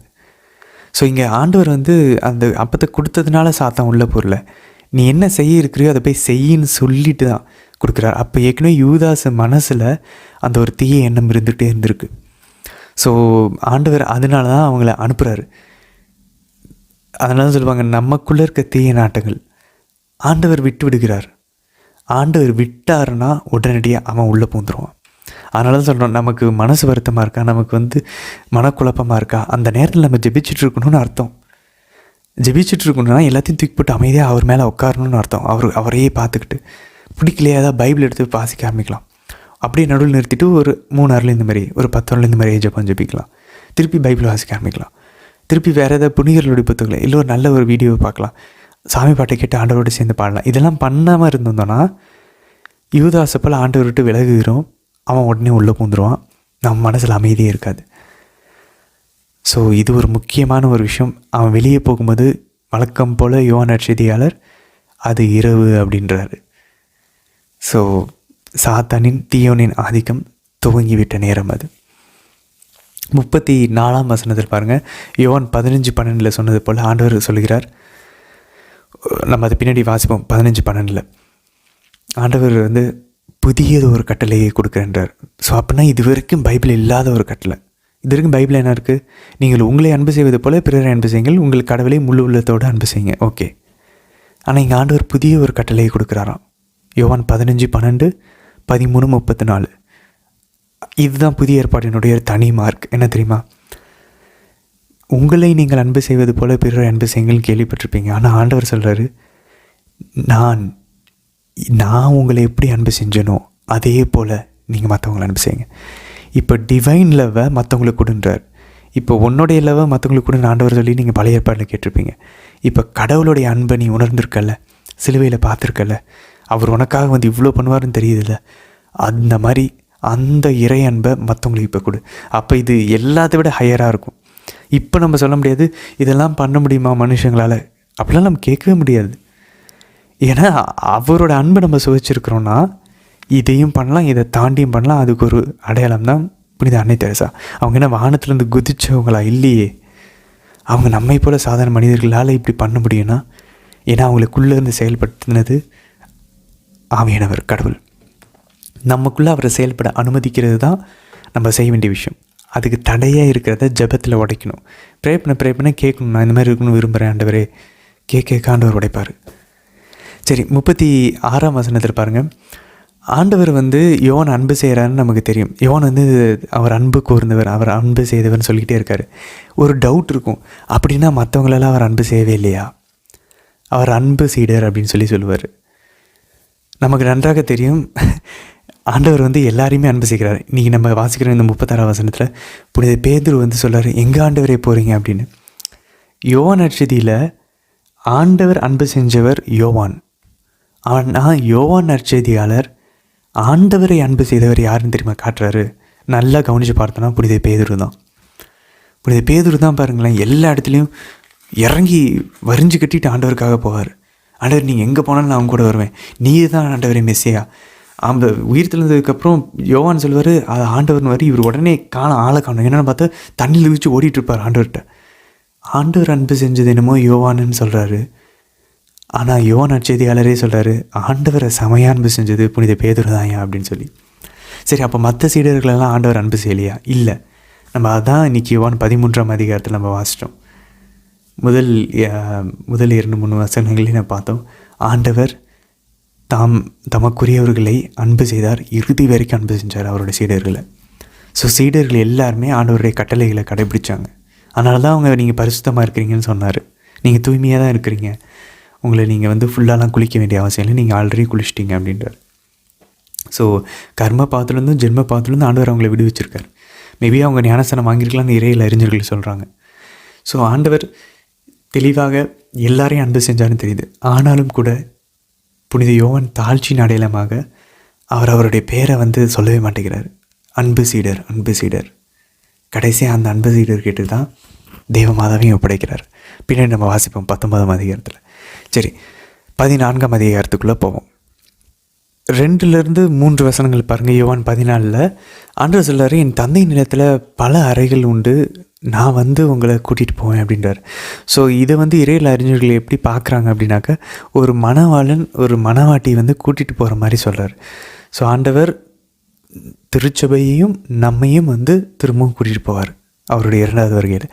ஸோ இந்த தந்தையின் இல்லம், இதே வார்த்தையை தான் யோவான் நற்செய்தியில் 2ஆம் அதிகாரம் 16ஆம் வசனத்தில் கோயிலை சுத்தம் செய்யும்போது எருசலேம் கோயிலை பார்த்து ஆண்டவர் இதே வார்த்தைகளை சொல்கிறார், என் தந்தையின் இல்லத்தை சந்தை கடை ஆக்குறாதுங்க அப்படின்னு சொல்லி. இதே வார்த்தைகளை தான் தந்தையின் இல்லத்தை தான் திருவெளிப்பாடு 21ஆம் அதிகாரம் 22ஆம் வசனத்துலையும் சொல்கிறார். ஸோ பாருங்களேன், எருசலேம் கோயில் விண்ணகம், நம்ம ஏற்கனவே பார்த்தா விண்ணகத்தினுடைய ஒரு பிரதி, அந்த காப்பி, அதனுடைய ஒரு பேட்டர்ன் தான் எருசலேமில் இஸ்ரேலில் கட்டப்பட்ட அந்த சாலமன் கட்டின கோயில். அதோடைய ஒரு பேட்டர்ன் தான் திருவுறைவிடம். அதனுடைய ஒரு பேட்டர்ன் தான் நோவாவின் பேழை. அதனுடைய ஒரு முன்னடையிலம் தான் ஏதேன் தோட்டம். ஸோ இது எல்லாமே தந்தையினுடைய இல்லம் தான். இது மட்டும் இல்லை, நமக்கு நன்றாக தெரியும் ஆண்டவர் தம் உடலாகிய கோயிலை பற்றி பேசி கொண்டிருந்தார். ஸோ அவருடைய உடலும் தந்தையினுடைய இல்லம்தான். அது மட்டும் இல்லை, நமக்கு நன்றாக தெரியும் 1 கொரிந்தியர் 3:16-17, 1 கொரிந்தியர் 6:19, நம்மளுடைய உடலும் தூய ஆவியானவர் தங்கக்கூடிய ஒரு இல்லம், ஒரு கோவில். ஸோ இதுவும் ஒரு அழகான ஒரு விஷயம். சரி, அடுத்து பாருங்கள், இந்த என் தந்தையின் இல்லத்துக்கு உங்களை நான் கூட்டிகிட்டு போவேன். இது என்ன, அந்த லிட்ரல் சென்ஸ் பார்த்தோன்னா நேரடி அர்த்தம் என்ன கூறுது அப்படின்னாக்கா, இஸ்ரேலில் இருந்த அப்போத்தைய அந்த அவங்களுடைய கலாச்சாரம், அவங்களுடைய வாழ்க்கை முறையின்படி பார்த்தோன்னா திருமணத்தில் 2 பகுதிகள் உண்டு. முதல் பகுதியில் என்ன பண்ணாங்க, அந்த மனம் ஒப்பந்தமாக வருது, என்கேஜ்மெண்ட். நம்மளை பொறுத்த வரைக்கும் என்கேஜ்மெண்ட் வேறு, நிச்சயதார்த்தம் வேறு, திருமணம் வேறு. ஆனால் இஸ்ரேல் மக்கள், யூதர்களை பொறுத்த வரைக்கும் நிச்சயதார்த்தம் ஆயிட்டால் திருமணம் ஆயிட்டால். அதனால தான் நம்ம மாதாவும் புனித சூசை தந்தையும் மனம் ஒப்பந்தமானவர்கள்னு சொல்லுவோம். ஆனால் அதுக்கப்புறம் பின்னாடி பார்த்தோன்னாக்கா வானதூதர் புனித சூசை தந்தைக்கிட்ட சொல்லுவார், உன் மனைவி மரியாவை நீ ஏற்றுக்கொள்ள விரும்பின. அப்போ புனித சூசை தந்தை தேவமாதாவை ஏற்றுக்கொண்டார் அப்படின்னு சொல்லி. ஸோ எப்படி மனம் ஒப்பந்தமானவர் மனைவின்னு சொல்ல முடியும்? ஏன்னா அவங்களுடைய கலாச்சாரத்தின்படி அந்த 2 பகுதிகளில் அவங்க மன ஒப்பந்தம் ஆகும்போதே கல்யாணம் ஆகிட்டு தான். சரி, அப்போ ஏன் அவங்கள கூட்டிகிட்டு போகணும் அப்படின்னு பார்த்தோன்னாக்க, மனம் ஒப்பந்தமாகி அந்த கல்யாணம் அந்த முதல் படி முடிஞ்சதுக்கப்புறம் அந்த பெண் அப்பாவுடைய வீட்டில் தான் இருக்கும். ஸோ இந்த ஆண் போயிட்டு அவருக்கு தேவையான வீடு எல்லாத்தையும் ரெடி பண்ணி வச்சுட்டு மனைவியை கூட்டிகிட்டு போய் திருமண பந்தத்துக்குள்ளே அவங்க இணைவாங்க. ஸோ கன்சுமேட் பண்ணுவாங்க, மேரேஜ் கான்சுமேட் பண்ணுவாங்க. அப்போது அந்த 2வது ஸ்டெப்பில் மேரேஜ் முழுமையடைகிறது. அதனால தான் பாருங்கள் ஆண்டவர் சொல்லுகிறார், அந்த ஃபஸ்ட்டு ஸ்டெப்பில் இப்போ அதனால தான் புனித பவுலும் கூறுகிறார், நான் உங்களை ஒரு மாசற்ற கன்னியை போல் உங்களை கடவுளுக்கு நான் மன ஒப்பந்தமாக்கி வச்சுருக்கேன், உங்களை பெட்ரோத் பண்ணியிருக்கேன். மாதாவும் புனித சூசை எப்படி நிச்சயதார்த்தம் பண்ணியிருந்தாங்களோ அதே போல் புனித பவுல் சொல்கிறார், திருச்சபையும் கிறிஸ்துவுக்கு நான் மன ஒப்பந்தம் பண்ணி வச்சுருக்கேன் அப்படின்றார். ஏன் மன ஒப்பந்தம் சொல்லணும்? ஏன்னா திருமணம் பண்ணி வச்சுருக்கேன்னு சொல்லக்கூடாது. ஏன்னா மன ஒப்பந்தம் தான் ஆயிருக்கு. கிறிஸ்து தந்தையின் வீட்டில், அவருடைய தந்தை யாவே இறைவனுடைய வீட்டில் இல்லத்தில் அறைகளை எல்லாம் ரெடி பண்ணி வச்சுட்டு மணவாட்டியாகிய திருச்சபை நம்மை எல்லாரையும் அழைத்து கொண்டு போவார். ஸோ அந்த ஒரு விஷயத்தை தான் இங்கே ஆண்டவர் தெளிவுபடுத்துகிறார்.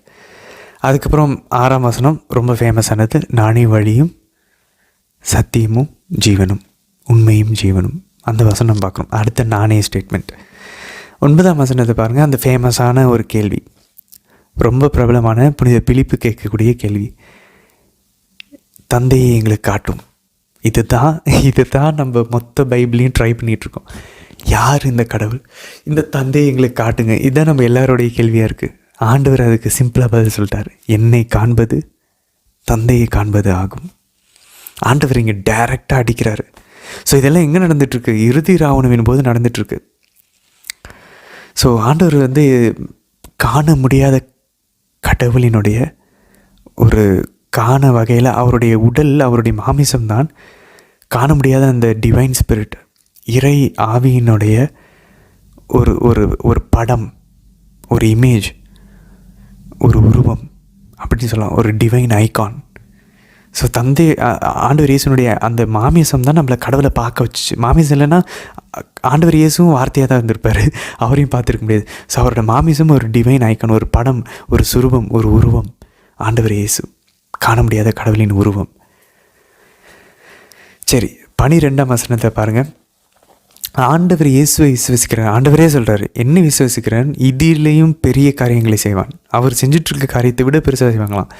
அப்போ நம்ம ஏன் மாதாவோ புனித பாதிரிப்பியோவோ இல்லை எல்லா புனிதர்களும் பெரிய பெரிய அற்புதங்கள் செய்கிறாங்க? ஏன்னா அவங்க கடவுளின் ஆற்றல்னால அதை செய்கிறாங்க. எவ்வளோ அழகாக இருப்பாங்க, அதை பின்னாடி பார்ப்போம். அவங்களுடைய புனிதர்களை எப்படி கடவுளோட ஒன்றாக இருந்திருந்தாங்க அப்படின்னு சொல்லி. இது ஏதோ புனிதர்கள்னு சொல்லும்போது தயவு செஞ்சு இது நம்மளால் அடைய முடியாத ஒன்றை நம்ம நினச்சிடவே கூடாது. அது சாத்தானிடமிருந்து வருது. நம்ம எல்லாருமே அப்படிப்பட்ட ஒரு ஒன்றிப்பை அடையிறதுக்கு தான் ஆண்டவர் கூப்பிட்ற. நம்ம பின்னாடி விளக்குறையில் பார்ப்போம். ஸோ ஆண்டவர் சொல்லப்பாங்க, என் பெயரால் நீங்கள் எதை கேட்டாலும் அது நடக்கும். யோவான் 14:14 ரொம்ப ஃபேமஸ், ஈஸி கூட ஞாபகம் வச்சுக்கலாம். தந்தை ஆண்டவர் இயேசுவின் பெயரால் எதை கேட்டாலும் நடக்கும். 14:14. ஆனால் அதுக்கு முன்னாடி பாருங்கள், ஆண்டவர் இன்னொரு செக் வைக்கிறார். சும்மாலாம் நடந்துடாது. 14:15 வசனம் பாருங்கள். நீங்கள் என் மீது அன்பு கொண்டு இருந்தால் என் கட்டளைகளை கடைபிடிப்பீர்கள். ஸோ அவரை நம்ம அன்பு செய்கிறோன்னா யோவான் நற்செய்தியில் இது தான் மெயின். அவர் சொல்கிறது அன்பையும் கட்டளையும் ஈக்குவல் ஆக்குவார். இது பின்னாடி நம்மெல்லாம் மாதாவுடைய பிள்ளைங்கன்றதுக்கான மிகப்பெரிய ஒரு ஆதாரம் இருக்குது. 19ஆம் அதிகாரம் வரும்போது நம்ம பார்ப்போம் சிலுவையடியில். பட் இதை மறந்துடக்கூடாது. யோவான் 14:15 மறந்துடவே கூடாது. எப்படி தொடக்க நூல் 3:15 இம்பார்ட்டண்ட்டோ அதே போல் யோவான் 14:15 ரொம்ப இம்பார்ட்டண்ட். நீங்கள் என் மீது அன்பு கொண்டிருந்தால் என் கட்டளைகளை கடைபிடிப்பீர்கள். இந்த வசனம் மாதா நம்மளுடைய அம்மான்றதை நிரூபிக்கும். எப்படின்றத நம்ம பின்னாடி பார்ப்போம். சரி, இதை மறந்துடக்கூடாது. அன்பு செய்வது என்பது கட்டளையை கடைபிடிப்பது. ஆண்டவர் அல்டிமேட்டாக தான் சொல்கிறார். நீங்கள் தோறாவெல்லாம் நம்ம யாருமே கடைபிடிக்க முடியல. ஏன்னா யாரும் கடவுள் அன்பு செய்ய மாட்டேங்கிறாங்க. சிம்பிள். நம்ம அன்பு செய்கிறவங்க சொல்கிறத நமக்கு செய்கிறதுக்கு ஈஸியாக இருக்கும், கஷ்டமாக இருக்காது. ஏன்னா அவங்களுக்காக பண்ணுவோம், அவ்வளோதான். சிம்பிள். ஆண்டவருக்காக பண்ணுறேன் அந்த ஒரு எண்ணம் நம்மக்கிட்ட வரணுன்றார். அது வரணுமா, அவரோட அன்பை உணரணும். அதை உணரணுமா, அவருடைய சிலுவை பாடுகளை நம்ம புரியணும். அது நமக்கெல்லாம் புரியாது, நம்ம கேட்கணும். ஆவியானவர் தான் வெளிப்படுத்தணும். சரி, 16 26 வசனங்கள் யோவான் 14ஆம் அதிகாரத்தில் 16 மற்றும் 26 வசனங்கள்லாம் பார்க்குறோம். தந்தையிடமிருந்து ஆவியானவர் புறப்படுகிறார், தந்தை தான் ஆவியானவர் கொடுப்பார் அப்படின்னு சொல்லி நமக்கு என்ன நல்லா தெரியும். ஏற்கனவே மகனும் கூட ஜீவ தண்ணீரை கொடுப்பார் நம்ம பார்த்தோம். வாழ்வு தரும் தண்ணீரை, உயிர் உள்ள தண்ணீரை கொடுப்பார்னு சொல்லி. இது நம்ம எங்கே பார்த்தோம்? இது ஒரு பக்கம் இருக்க. இப்போ இன்னொரு எவிடன்ஸ் இருக்குது. மகன் என்ன பண்ணுறாரு, யோவான் 15 26ஆம் வசனத்தில் நான் தூய் ஆவியானவரை என் தந்தையிடமிருந்து அனுப்புவேன் அப்படின்னாரு. ஸோ தந்தையிடமிருந்து மகன் அனுப்புகிறாராம். மகனாலேயும் ஜீவ தண்ணீரை ஆவியானவரை தர முடியும். ஸோ கிளியராக இருக்கா? ஸோ மகனால் ஆவியானவரை தர முடியும், தந்தையிடமிருந்தும் ஆவியானவர் வருகிறார். ஏன் எப்படி 2 பேர்கிட்டருந்து ஒரே இதில் வர முடியும்? ஏன்னா 2 பேரும் ஒன்றா தான் இருக்காங்க. நானும் தந்தையும் ஒன்று தான், ஏற்கனவே நம்ம பார்த்தோம். ஸோ தந்தையிடமிருந்தும் மகனிடமிருந்தும் புறப்படுகிறார்கள். எவ்வளோ அழகான அந்த ட்ரினிட்டேரியன் மூவர் இறைவனுடைய படம் பாருங்களேன். யோவான் நற்செய்தியில் எத்தனை தடவை தந்தை மகன், தந்தை மகன் ஆவியானவர், திருப்பி தந்தை மகன் ஆவியானவர். இந்த நற்செய்தி ஃபுல்லாமே நம்ம வாசித்து முடிக்கும் போது நமக்கு 3 வார்த்தைகள் ஞாபகம் இருக்கும். தந்தை மகன் ஞாபகம் இருக்கும், ஆவியானவர் ஞாபகம் இருக்கும். ஆவி, அதுக்கப்புறம் சத்தியம், அதுக்கப்புறம் கட்டளைகள், அன்பு. இந்த வார்த்தைகள் நம்மளை விட்டு போகவே போகாது. மாட்சி, அடையாளம், நம்புங்கள். இந்த வார்த்தைகள்லாம் யோவானில் திரும்ப ரிப்பீட் ஆகிட்டே இருக்கும் புனித யோவானுடைய நற்செய்தியில். ஸோ இங்கே பாருங்கள், தந்தையிடமிருந்து நான் உங்களுக்கு அனுப்ப போகிற துணையாளர் வருவார். அவரே தந்தையிடமிருந்து உண்மையை, அதாவது உண்மைன்றது யாருங்க? வார்த்தை. வார்த்தை உண்மை, ஆவியானவரும் உண்மை தான்.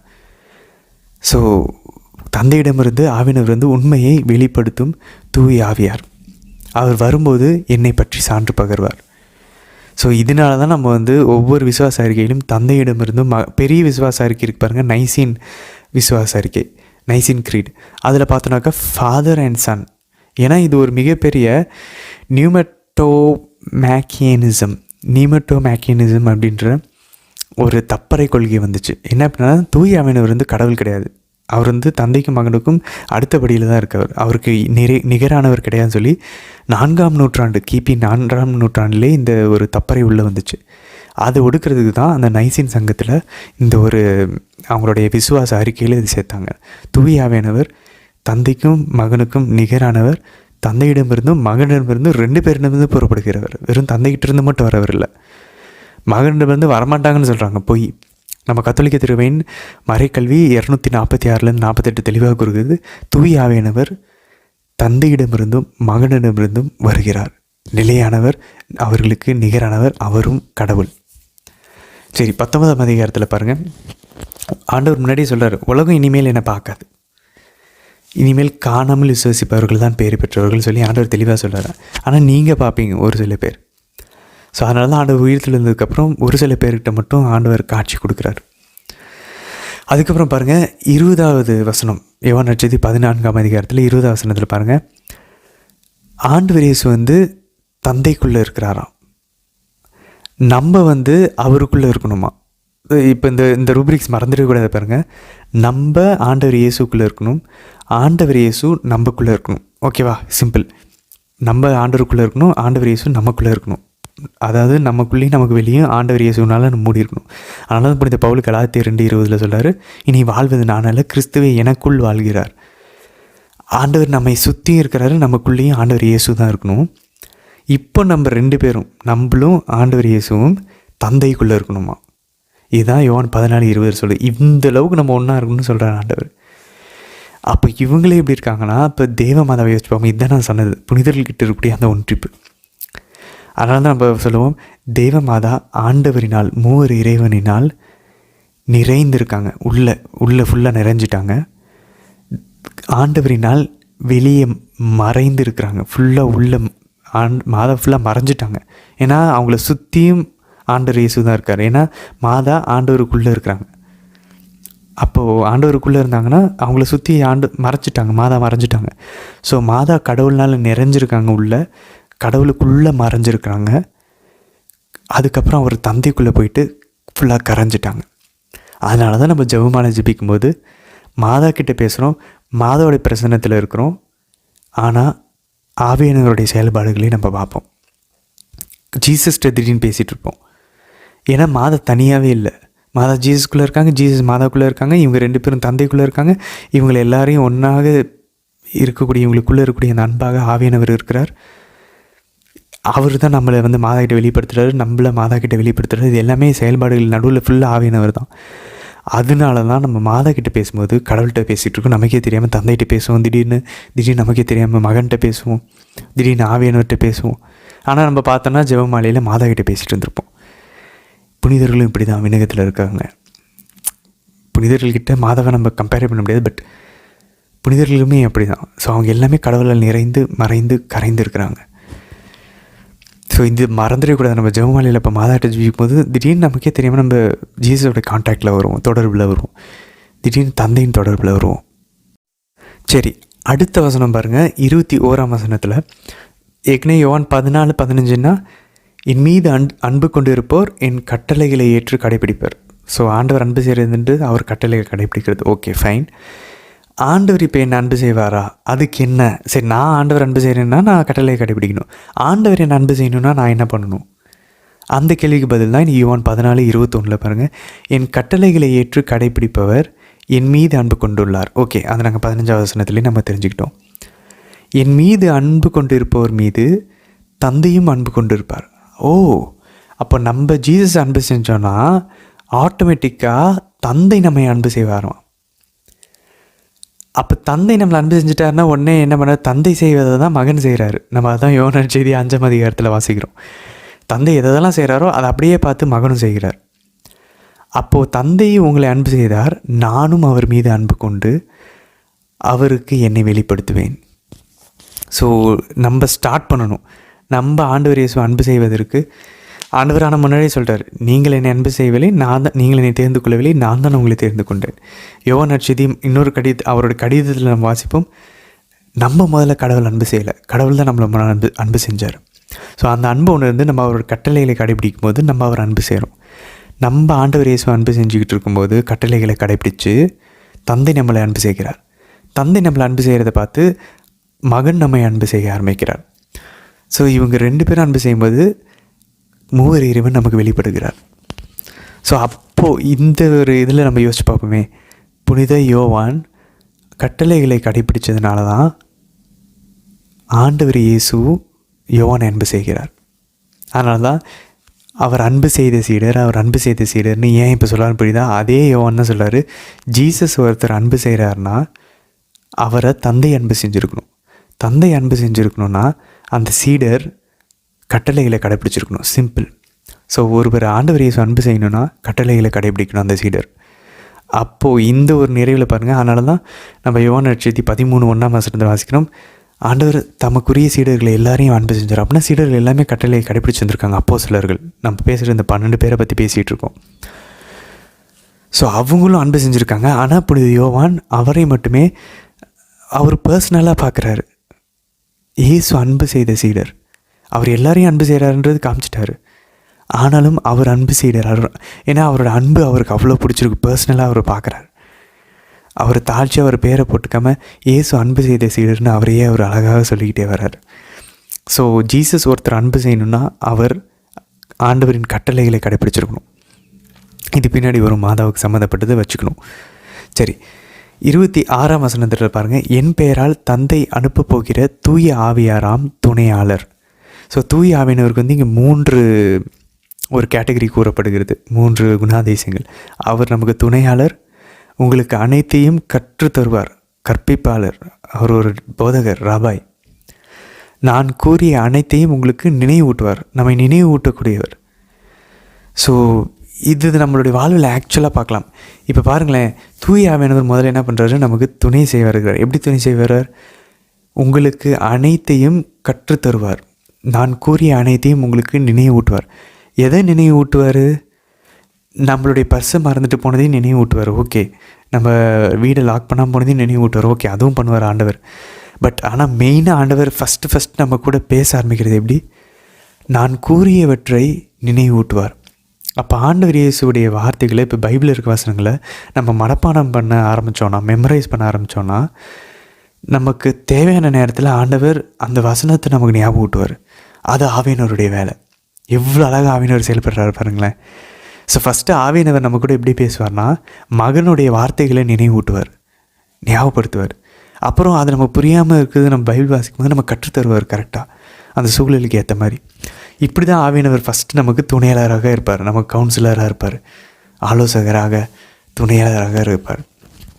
ஸோ அந்த டீச்சிங்ஸ் எல்லாம் நம்ம கனெக்ட் பண்ணி இந்த வழியில் நம்ம, அதனால் ஒரு அழகான ஒரு ஒரு விஷயம் என்ன அப்படின்னாக்க, முடிஞ்சளவு இறை வார்த்தைகளை வந்து கண்டினியூஸாக சாப்டர் வைஸ் சாப்டராக மனப்பாடம் பண்ண ட்ரை பண்ணும். அதை பற்றி பின்னாடி ஒரு வீடியோ தனியாக நம்ம மரியனேன் ஆன்மீக போர் பயிற்சி மையத்தில் போட முயற்சிப்போம். ஸோ அதில் வந்து நம்ம இந்த பைபிளை மெமரைஸ் பண்ணுறதை பற்றி ஒரு வீடியோ கடவுள் விரும்பினார்னா வரட்டும். சரி, அடுத்து 28 பாருங்கள், தந்தை என்னை விட பெரியவர் அப்படின்னு சொல்கிறார். ஃபாதர் இஸ் கிரேட்டர் தேன் ஐ. அப்போ வந்து தந்தையும் மகனும் இணைன்னு நம்ம சொல்கிறோம். ஆனால் இங்கே வந்து மகன் வந்து தந்தை என்னை விட பெரியவர்னு சொல்கிறாரு. அப்போ என்ன அப்படின்னு சொல்லி பார்த்தோன்னா, இறையியல் அறிஞர்கள் என்ன சொல்கிறாங்கன்னா, இறைத்தன்மையில் தந்தை, மகன், தூய ஆவியானவர் 3 பேருமே சமம் தான். ஆனால் ஆண்டவர் இயேசு இப்போ மனித அவதாரம் எடுத்து வந்தனால அவருடைய மனித அவதாரத்தில், அந்த மனித அவதாரத்தில் பார்க்கும்போது அந்த ஹியூமனிட்டியில் அந்த மனுஷத்தன்மையை ஒப்பிடும்போது தந்தை பெரியவராக இருக்கிறார்.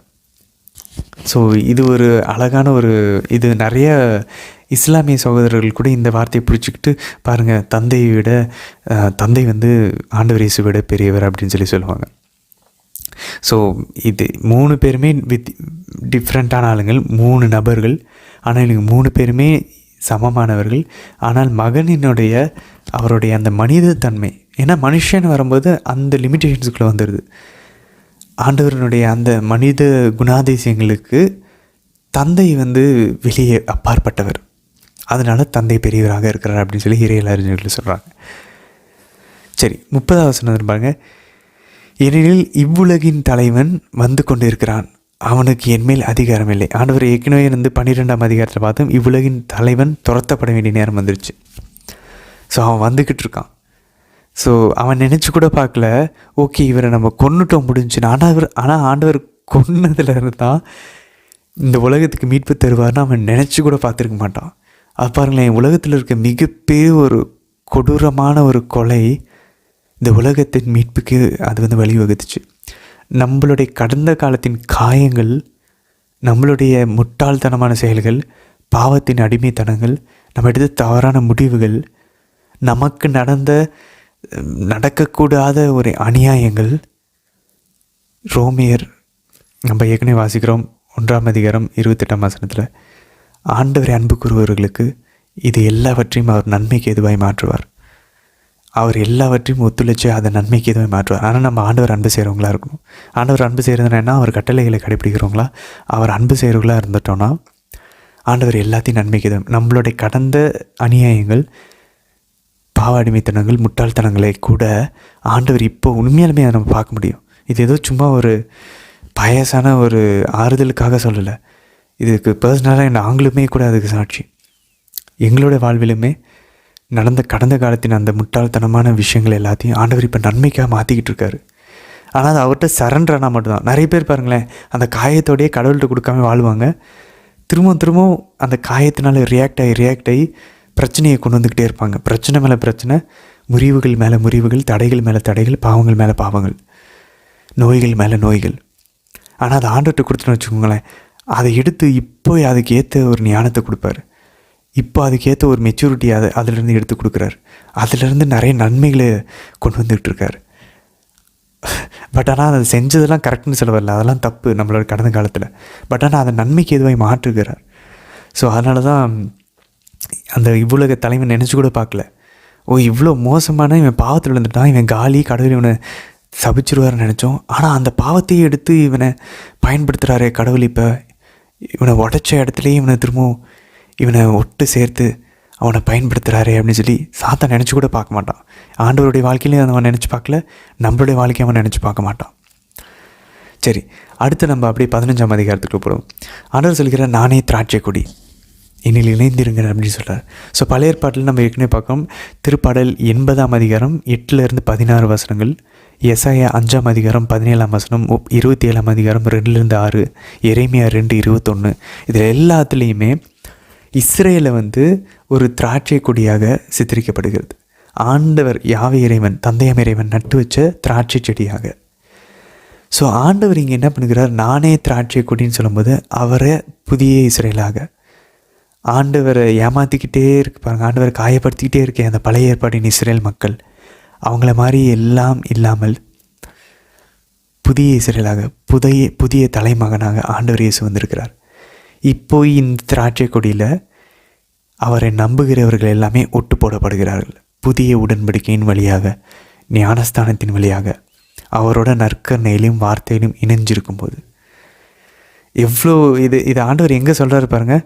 இறுதி ராவணம் போது நானே திராட்சை கொடின்றார், என்னில் இணைந்திருங்கள் அப்படின்றார். Abide in me, I am true wine அப்படின்றார்.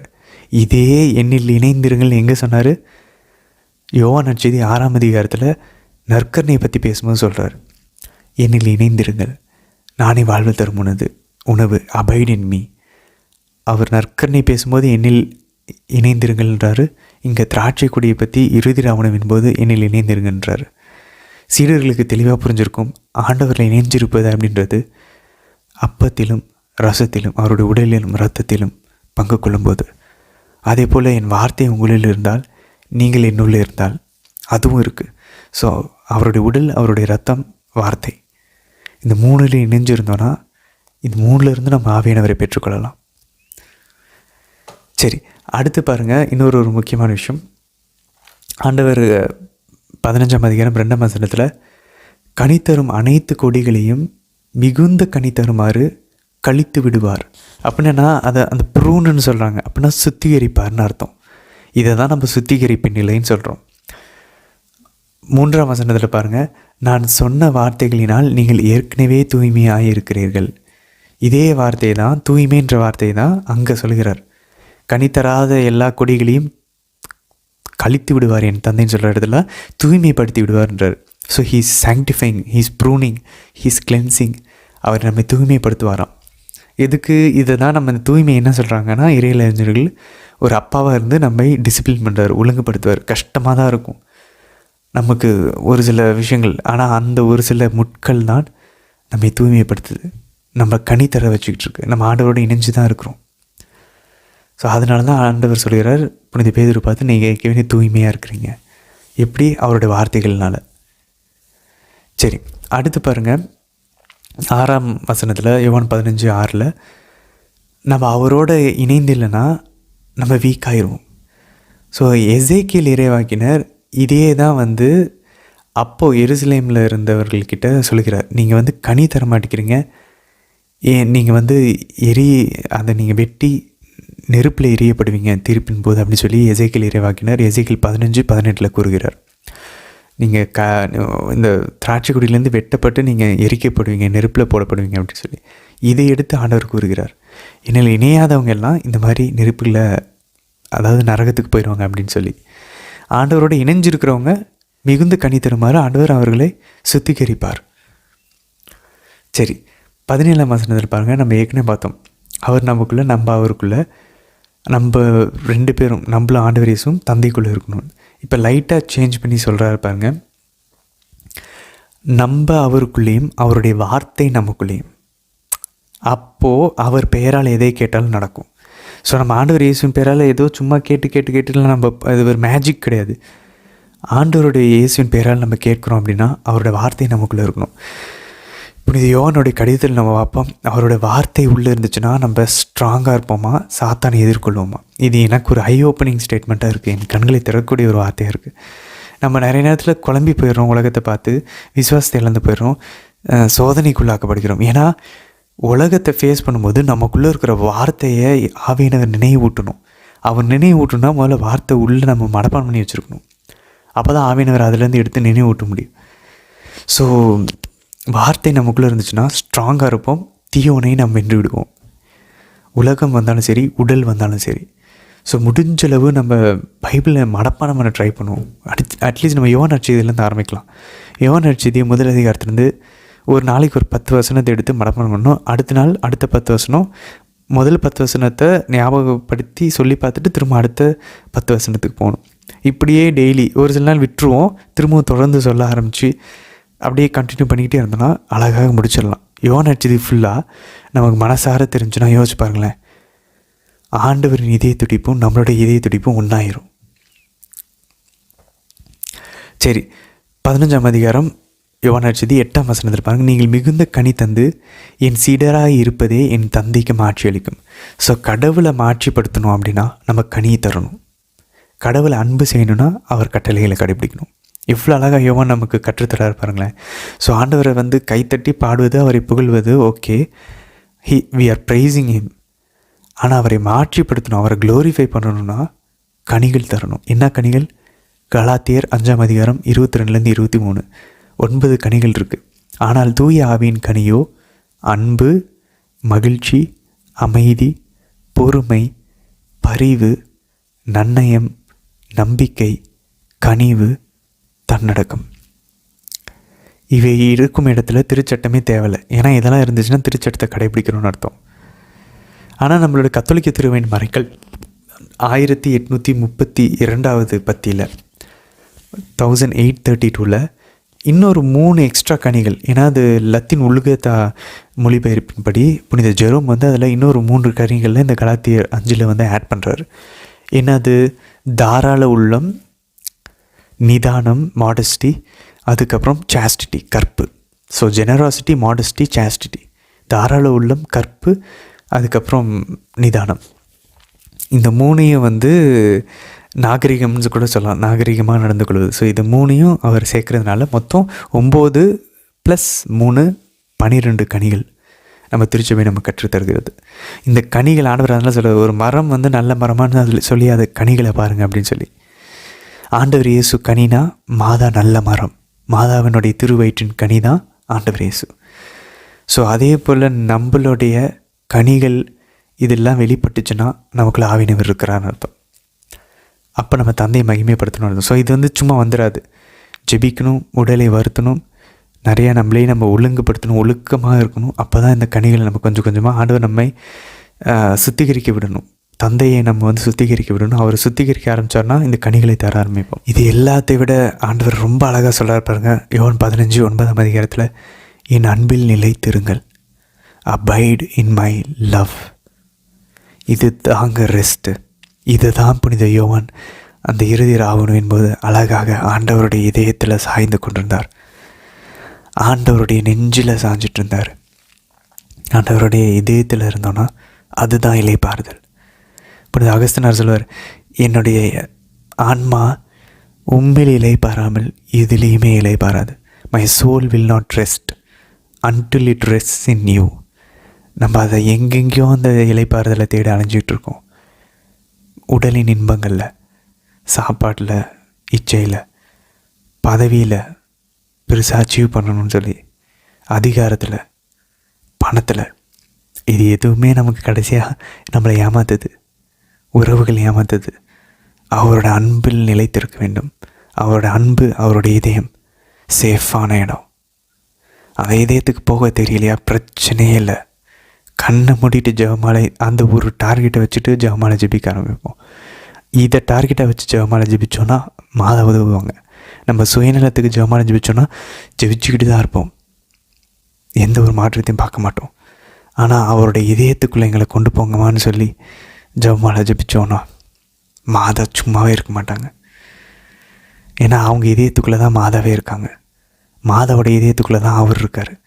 நம்ம ஆண்டவருடைய இதயத்தை தேடி போனோம்னா அது மாதாவோட இதயமாக தான் இருக்கும். மாதாவோட இதயத்துக்குள்ளே தான் ஆண்டவர் இருக்கிறார். ஸோ இதை தான் டபுள் யூனியன் அப்படின்னு சொல்கிறாங்க. டபுள் யூனியன், ரெட்டிப்பான ஒன்றிப்பு. மாதாவை தேடினோன்னா ஆண்டவர் இயேசுவை நமக்கே தெரியாமல் அவரோட இணைஞ்சிருவோம். அந்த திராட்சை கொடியோட நம்ம இணைச்சிருவாங்க மாதா. சரி, அதுக்கப்புறம் 13ஆம் வசனத்தை இருப்பாங்க. ஆண்டவர் இதுதான் பெரிய அன்புன்னு சொல்லி அன்புக்கு டெஃபினேஷன் கொடுக்குறாரு. ஒரு நம்மளுடைய நண்பருக்காக உயிரையே கொடுப்பது. ஸோ நம்மளுடைய கல்யாண வாழ்க்கையில் அம்மா அப்பா கிட்ட, குழந்தைங்கிட்ட, ஃப்ரெண்ட்ஸ்கிட்ட நம்ம பண்ணுற ஒரே ஒரு பிரச்சனை எதிர்பார்ப்பது. ஆண்டவர் சொல்லுகிறாரு, நீ கொடு, தியாகம் செய், கிவிங் அண்ட் சாக்ரிஃபைசிங். அப்போ உண்மையான அன்புனா சிலுவையை தான் பார்க்கணும். கொடுப்பது, சாக்ரிஃபைஸ் பண்ணுறது, மற்றவங்களுக்கு செய்கிறது, கொடுக்கறது, தாரை வாத்து கொடுப்பது தான் அன்பு. அவங்க என்னை பார்த்துக்கணும், அவங்க எனக்கு செய்யணும், இப்படி எக்ஸ்பெக்ட் பண்ண ஆரம்பிக்கிறதுனால தான் நம்மளுடைய வாழ்க்கையில் நம்ம அமைதி இழந்திருக்கிறோம். ஆண்டவர் தெளிவாக நம்ம கற்றுத்தருகிறார், நீ கொடு, எதையுமே எதிர்பார்க்காத, நிம்மதியாக இருப்பேன். ஆண்டவர் சொல்ல பாருங்க 10ஆம் வசனத்தில், உங்கள் மகிழ்ச்சி என்னுடைய மகிழ்ச்சி உங்களில் இருக்கும், உங்கள் மகிழ்ச்சி நிறைவாக இருக்கும். நான் வந்தேன், நான் உலகு வாழ்வு கொடுப்பதற்கும் அந்த வாழ்வை கம்ப்ளீட்டாக நிறைவாக கொடுப்பதற்கும் ஆண்டவர் வந்திருக்கார். ஸோ நம்ம சந்தோஷமாக இருக்கணும் அப்படின்னா அவரை போல் சாக்ரிஃபைஸ் பண்ண ஆரம்பிக்கணும். அதில் ஒரு சந்தோஷம் வரும் பாருங்கள், அது இந்த உலகம் கொடுக்கக்கூடிய அமைதி இல்லை. அவர் அதான் சொல்கிறார், நான் டோட்டலாக வேறு ஒரு அமைதியை தருவேன். அது வந்து எந்த பொருளிலையும் இருக்காது, எந்த ஒரு நபரிலும் இருக்காது. எதுவும் இல்லைனாலும் மகிழ்ச்சியாக இருப்பாங்க. அதுதான் புனிதர்கள். கேன்சர் வந்தப்போ கூட சந்தோஷமாக இருந்தாங்க. புனிதர்களால் அப்படி இருக்க முடிஞ்சு. ஏன்னா அவங்க அந்த இலைப்பாறுதலுக்குள்ளே போயிட்டாங்க. அவங்க ஆண்டவரோட அன்பில் நிலைத்திருக்கிறாங்க, அவரோட இதயத்தில் இருக்காங்க. சரி, அடுத்து பாருங்கள் 14ஆம் வசனத்தில், நான் இனி உங்களை நண்பர்கள்னு கூப்பிடுன்னு சொல்கிறார்.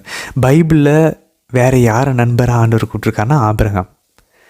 இதை நம்ம வந்து 2 நாளாகமும் 20ஆம் அதிகாரம் 7ஆம் வசனத்திலும் எசையா 41:8 பார்க்குறோம். விசுவசித்த ஆபிரகாமை ஆண்டவர் நண்பர்னு கூப்பிட்டார். இங்கே ஆண்டவர் இயேசு விசுவசித்த சீடர்களை 12 பேரை நண்பர்கள்னு கூப்பிட்றாரு. அடுத்து 19ஆம் வசனத்தில் பாருங்கள், நீங்கள் உலகை சார்ந்தவர்களாக இருந்திருந்தால் தனக்கு சொந்தமானவர்கள் என்னும் முறையில் உலகு உங்களிடம் அன்பு செலுத்தியிருக்கும். நான் உங்களை உலகிலிருந்து தேர்ந்தெடுத்து விட்டேன். I have chosen out of the world அப்படின்றார். உங்களை உலகத்திலிருந்து தேர்ந்து எடுத்துட்டேன்றார். இதை வந்து நம்ம வந்து கான்சக்ரேட் பண்ண மாதிரி, அர்ப்பணிக்கப்பட்டவர்கள் மாதிரி. நீங்கள் உலகை சார்ந்தவர்கள் அல்ல, எனவே உலகு உங்களை வெறுக்கிறது. இஸ்ரேல் மக்கள் எப்படி உலகிலிருந்து ஆண்டவர் தேர்ந்தெடுத்தாரோ பழைய ஏற்பாட்டில், அதே போல் புதிய இஸ்ரேல் ஆகிய நம்மை, ஆண்டவர் தான் புதிய இஸ்ரேல், இப்போ அவருடைய உடலாக நம்மளாம் இணைஞ்சிட்டோம். நம்மை ஆண்டவர் தேர்ந்தெடுக்கிறார். ஸோ நம்ம இந்த உலகத்தின் படி நம்ம பேலன்ஸ் பண்ண ட்ரை பண்ணி தான் நம்ம ரெண்டையும் கோட்டை விட்டுட்ருக்கோம். உலகத்துலேயும் நம்ம சக்ஸஸ்ஃபுல்லாக இருக்கிறதுல கடவுளையும் சக்ஸஸ்ஃபுல்லாக இருக்கிற இந்த உலகத்தை விடுவோமே, கடவுள்கிட்ட இறங்குவோமே டோட்டலாக. அப்போ நம்ம அவருக்கு உரியவர்களாக நம்ம வாழ ஆரம்பிப்போம். எந்த ஒரு சலனமும் இல்லாமல் நிம்மதியாக தைரியமாக வீர நடப்போடுவோம்.